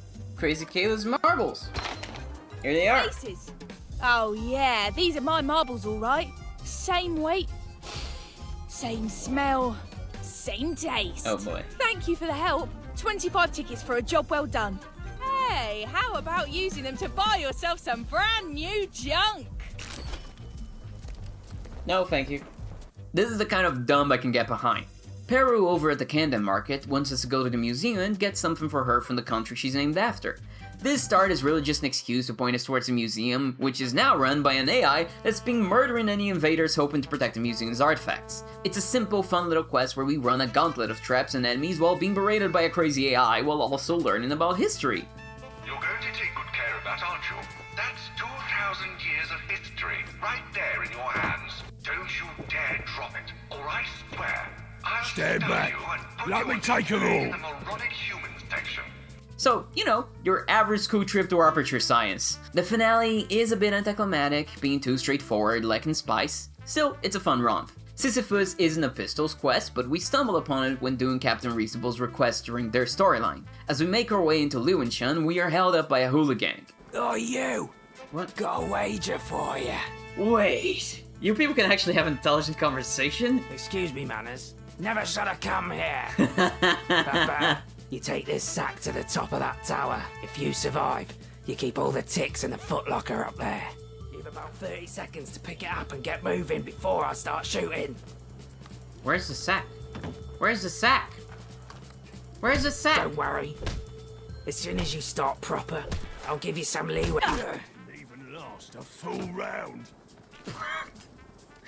I mean... Okay. No, I want to try to do it. Why is it so far? Are you kidding me? Ah, God. Oh, this guy also had a sack. I'll take his too.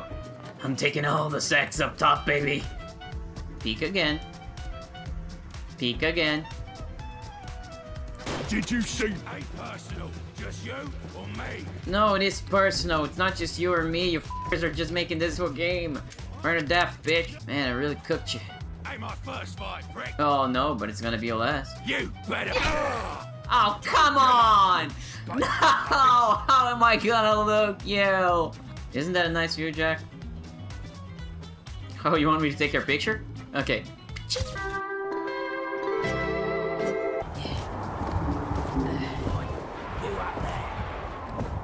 Yeah, as you can see, there's no reward.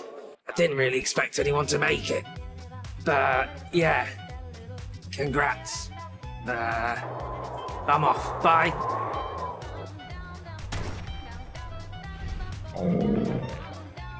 Good game, good game, good game. I know some people will find this quest extremely annoying, but I kind of love it. My favorite quest here by far though is Don't Set the World on Fire. Audra the Cyberfox heard a song of the men that she wants her band to perform, so she asked us to get its music sheet from the goo couple that runs Absong Records.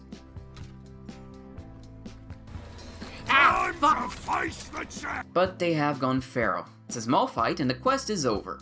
Except, we get to watch them perform. Start. I don't want to set the world on fire.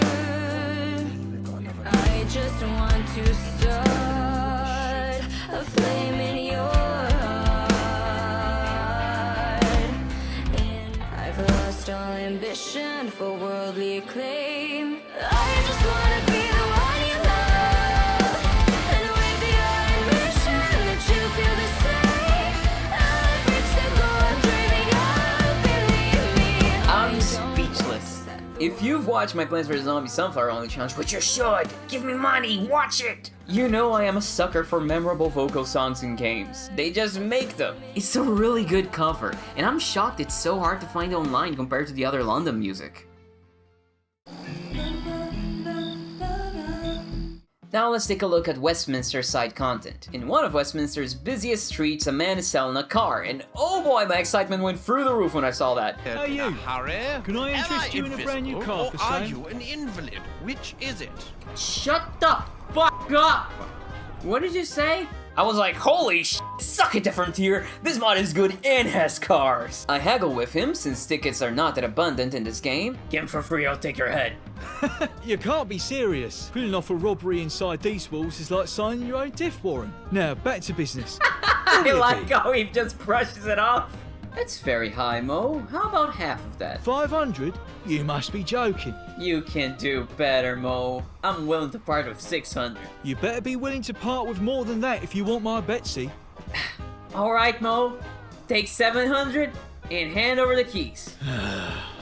Fine, mate. 700 is final, though. Did I hear 600? There you go. We get the car for a super low price, only to find out it's actually just a bunch of garbage glued together. 'Twas a scam. And that guy just twas. Oh good, we're clear. Good thing we had a returns policy. I'll take all of that, thank you very much. What?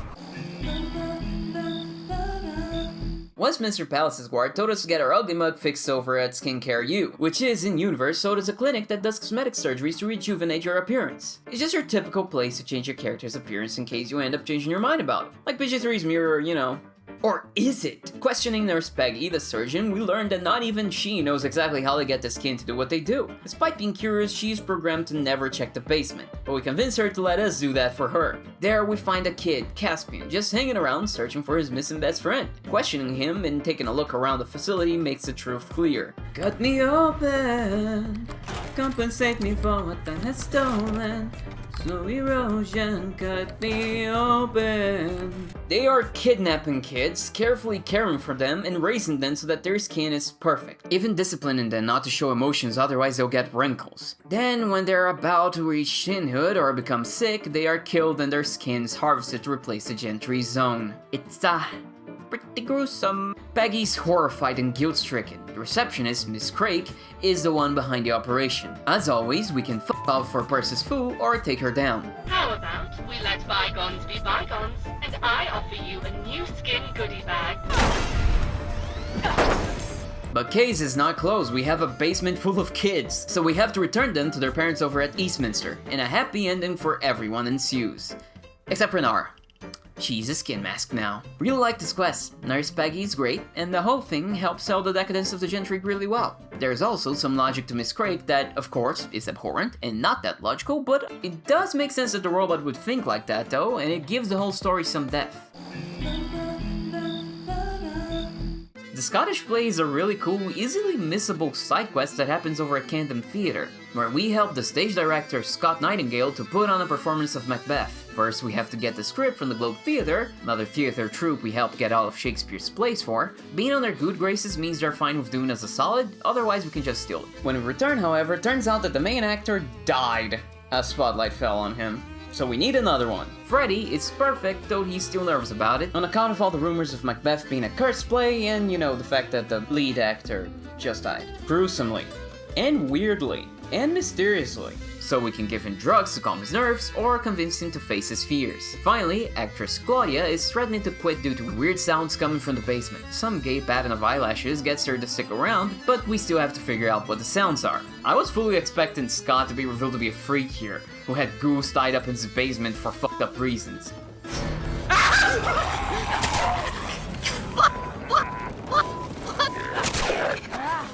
Probably because he's kind of an ass. But no, it's a misdirect. What we find are a trio of rhyming ghoul ladies who have been living here since the war happened. The ghouls and sounds, they were our play, to try and scare the humans away. They were trying to spook the new residents away Scooby-Doo style. Ooh, I'm a spooky ghost. We can kill them, get them to leave, or get Scott to hire them since they are full-on thespians. Round 3 goes to Baines. What if we hire them? Hire them? Oh, come on now, that's far too silly. No, they're awesome. Hold on. I just had an idea. I want you to hire those 3 ghouls. They can be our witches. Finally, the play's on track to debut. Scott has his dreams realized and everyone's on track for a cool performance. For our troubles, we'll be getting a part of the ticket sales every week. I just like this quest, it's very nice. Small scale, cool beans. We stumble across children verbally smacking each other. It means your mum would shag a Radger if it let her. You take that back, you sod! Until a mysterious voice from the Thames scatters them. It talks to us and it's a Thames folk kid. I don't think we're supposed to freaking see them because the quest acts like we think it's a fish, unless we deduce via dialogue that it's obviously not. Fish can talk. Anyway, he asks us to bring him sardine, and when we do, they reveal their true self. Marvelous! Oh, what the fuck?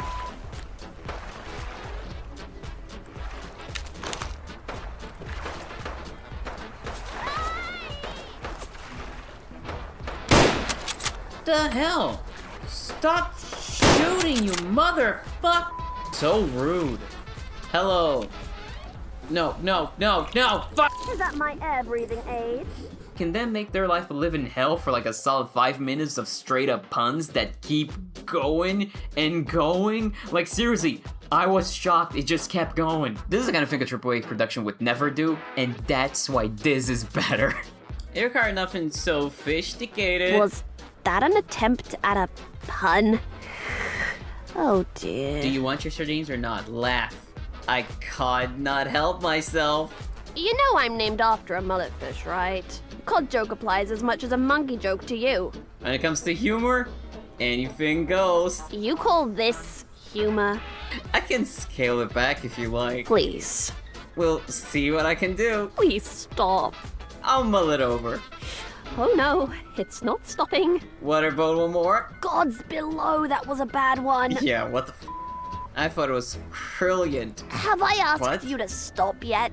I meant to stop by this stage, but now I'm hooked. Is there really no end to these Okay, no, dreadful puns? They're actually getting really bad. I have ways and ways of them. You should be ashamed of yourself. You'll find about myself. Why are you doing this? Just for the heli butt. I swam into that. Hey! You better believe it. I don't understand that, and I'm not sure I want to. That's probably fortunate. I haven't got all day, you know. You don't want me to carve on? I want you to shut up and give me those sardines. How selfish of me to continue. Mollusks now. Have you got this out of your system yet? I'll admit I'm trawling now. It could be starting to flounder. Oh, good. I can feel it in my soul. Oh, dear. There's no place for more. You'll have to stop. One can dream. Breathe. You're getting desperate. Stop gaslighting me. You know, I used to admire humans from afar. You seemed so capable, almost godlike in your limitless potential. But now I'm coming to reevaluate everything about you. Okay, I'll stop now. Seriously? Yes, no more. Thank goodness. I swear I'm finished. Be a good human and pull the ring piece open before popping them in the water. Eventually we do give them the sardines, they give us their wisdom as a senpai in the Thames, and go to use the sardines as bait instead of dinner because, as their wisdom says, there is always a bigger fish. Oh, fuck!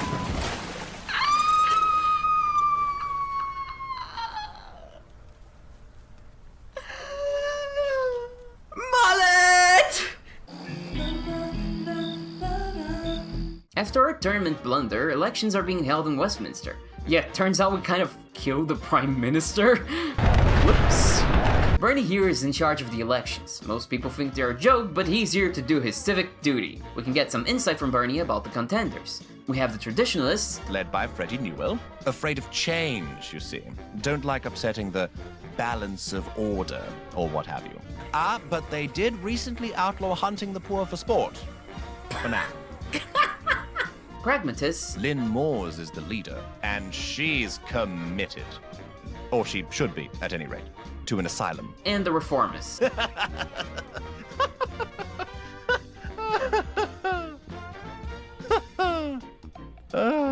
Good one, mate. Oh, you were serious? We go for the reformists because I'm sick of no change and little change parties. Okay, man. Come on. Gets me every time. Time to go canvas for our party. We'll be putting up posters for our guys throughout Westminster. Still not finished? Don't you care about democracy? I love democracy. Try to say it creepier next time. A task that isn't that peaceful, as we'll have to fight the Cavaliers at every location. I think they are monarchists, so they're opposed to the elections? It's just one of those factions that the game barely recognizes exists. Anyway, we get back right in time for the announcement of the results by Bradley himself. Wait, I didn't get to vote! Of course not. Only the gentry can vote. Everyone knows that. Oh. And the Reformist Party has won St. James Park. Huh. This can't be right.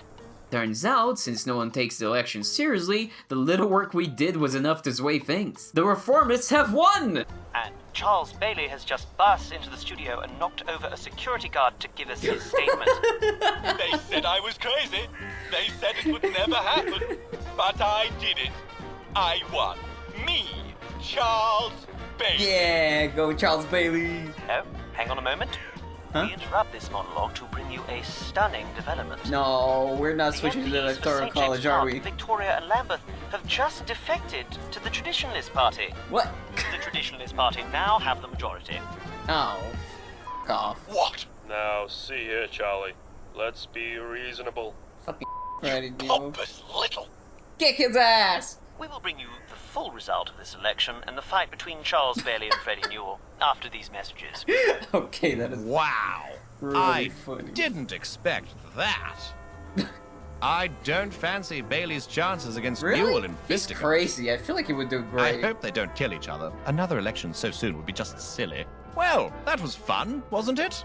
It was! What's the next one? Officially, not for another 5 years, but given Oh. the state of things, we'll probably be back here again in a few weeks. Nice.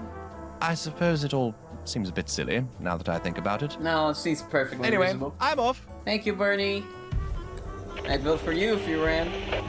Oh, wait, your surname is Prescott. Never mind. I love this quest. It's funny while showing how Westminster is bullshit and that they really don't care who's on the government as long as they are on top of everyone else. She's committed an election fraud. She voted twice. Get her!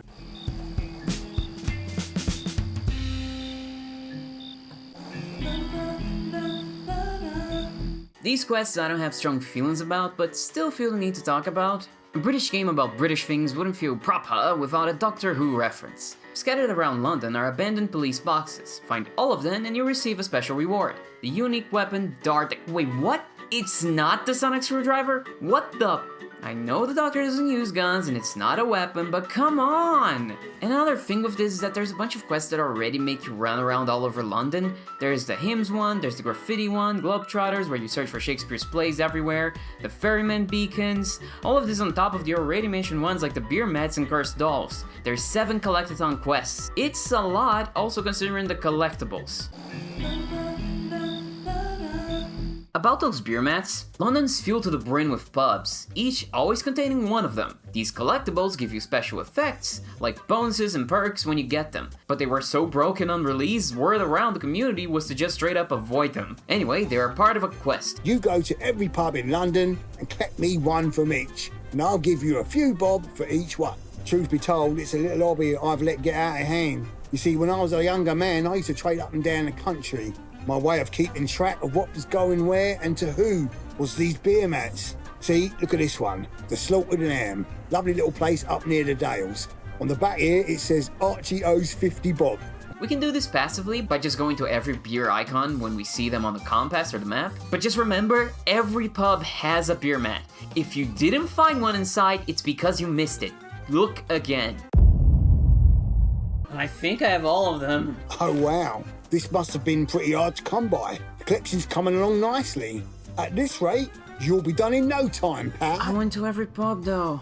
And this is part of the reason why completing this quest was a drag. I got the perk that showed all map locations, went to every pub, and still didn't complete it. Meaning I missed.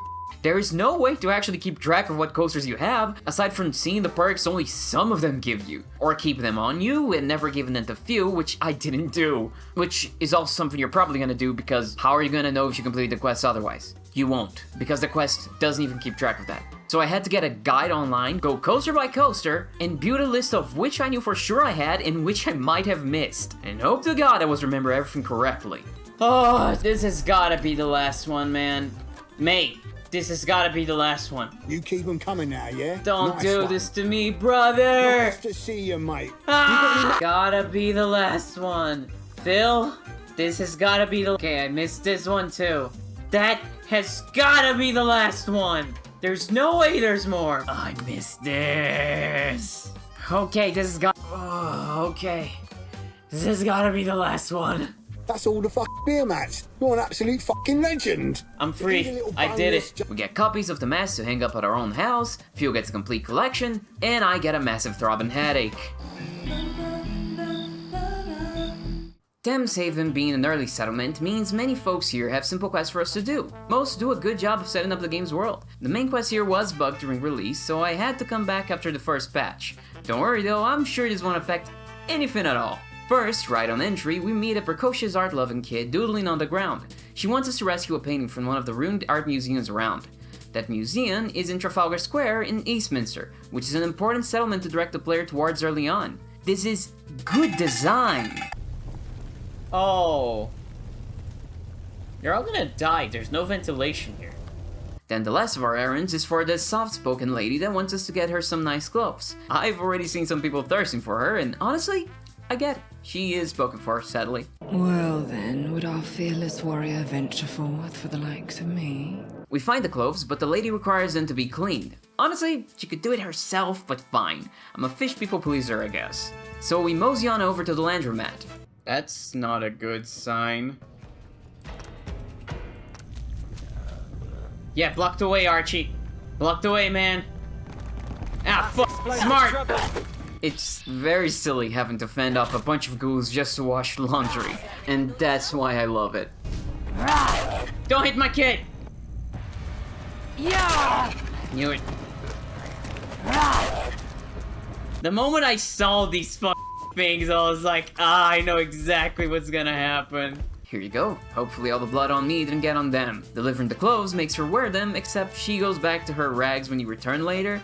This needs fixing post-haste. Moving on from these minor fetch quests, let's talk about the bigger quests here. We meet the Fairman and Rachel for a talk. Thameshaven was founded when their previous home, Thameswich, was destroyed by the Jacktars. The fuck Jacktars? I forgot to talk about them. These clowns are sailor cosplayers who give entire soliloquies when they die. I never got to sail the Horn.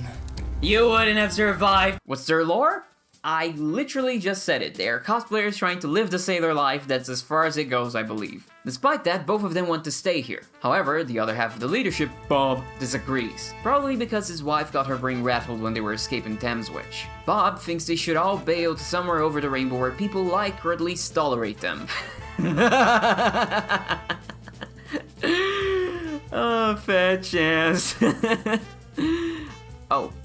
You're serious? Thing is, it's hard to convince anyone to stay with the recent string of disappearances. And that's where we come in. They want us to investigate. First, we speak with Bob himself, who knows more. I nearly shot its pet! I nearly shot their pet! Oh man, Mittens. That little bugger's just about the only thing that brings any joy into this house. Bob is having a rough go at taking care of his wife, but he tells us about the last person to go missing, Carl Blakely, the deputy. Young guy, not all there, whatever that means, and then he gives us the key to his house. Inside it, we find an odd tape where Carl talks about going out without the sheriff knowing. The sheriff is predictably unhelpful, leaving us to ask around if anyone saw anything. Running around talking to people is the perfect moment to characterize the people of Thameshaven, to show us their personalities, quirks, maybe even their opinions on whether the Thames folk should leave this place for good or not. Instead, we're just immediately pointed towards one guy who has info. It's so straightforward and dry that I wonder why we weren't just directed towards him in the first place. Anyway, Hugh was out of town when he heard a scream from the road out to Roughish. Searching around that vague direction, we find Carl's body. There's a holotape on him where Bob's wife is raving about a queen's skull, that he is their only hope. Rachel goes with us to confront Bob. It goes smoothly. Who is the Empress? Vile Lilith! Open not your filthy harlot mouth. Ha! Apparently, Bob's wife has been sending good people out as sacrifices to the queen that rules over the Blight, to keep her happy and away from Thameshaven. The Blight is a highly radioactive place, the glowing sea of this game, and the next stop of the Regicide train.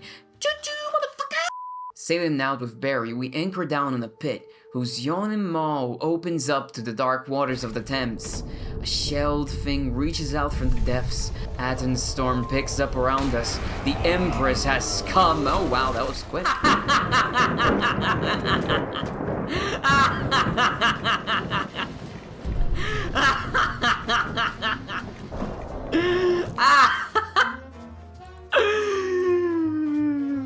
Oh. Who tells us to take it to the guy that runs Roughish to prove that Thameshaven is now safe, so that they can all just join up together again. We do that, and they do that too, and as a reward receive a house in Thameshaven, the Innsmouth Inn. It's a customizable place, which is lovely, and that's it for Thameshaven. What I like about this quest is that there's actually an explanation for the Empress down the line in Act 3, though if I'm being honest, that's pretty much all I like about it. It doesn't work as a mystery, the fight was trivial, the dialogue here is a bit spotty, though I did like learning more about Thameshaven's history, which is, you know, the thing I wanted the game to do more, that is engaging with its own setting.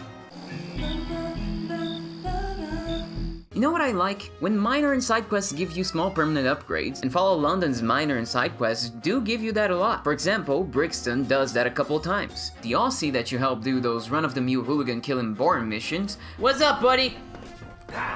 Found you! Right into the lion. Alright, okay. What the fuck? I got magic powers apparently now. We'll send caravans to your settlements to make moolah if you make caravan posts. And there's a drug addict that creates a new drug with the lava bulbs you find. Again, these are great logical rewards for minor quests. They make them far more interesting, even if the quests themselves are kinda whatever.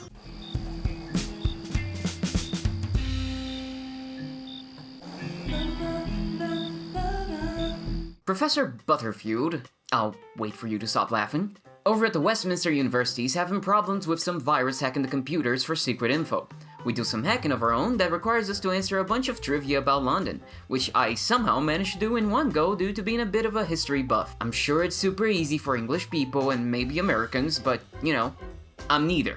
Though it's kind of annoying to do because for some reason, each trivia question appears in random PCs, so you have to guess at random which is the next one because there's no clues or indication of it. I don't understand why. Trivia solved, we get a message from Smythe, which I'm fairly sure is supposed to be tongue-in-cheek because she keeps saying that her defenses were impenetrable when they are the kind of thing you'd find at the back of a kid's magazine. We then have a kind of a hard encounter with some robots, then the quest is done. Wait, what? What do you mean the quest is done? What the fuck?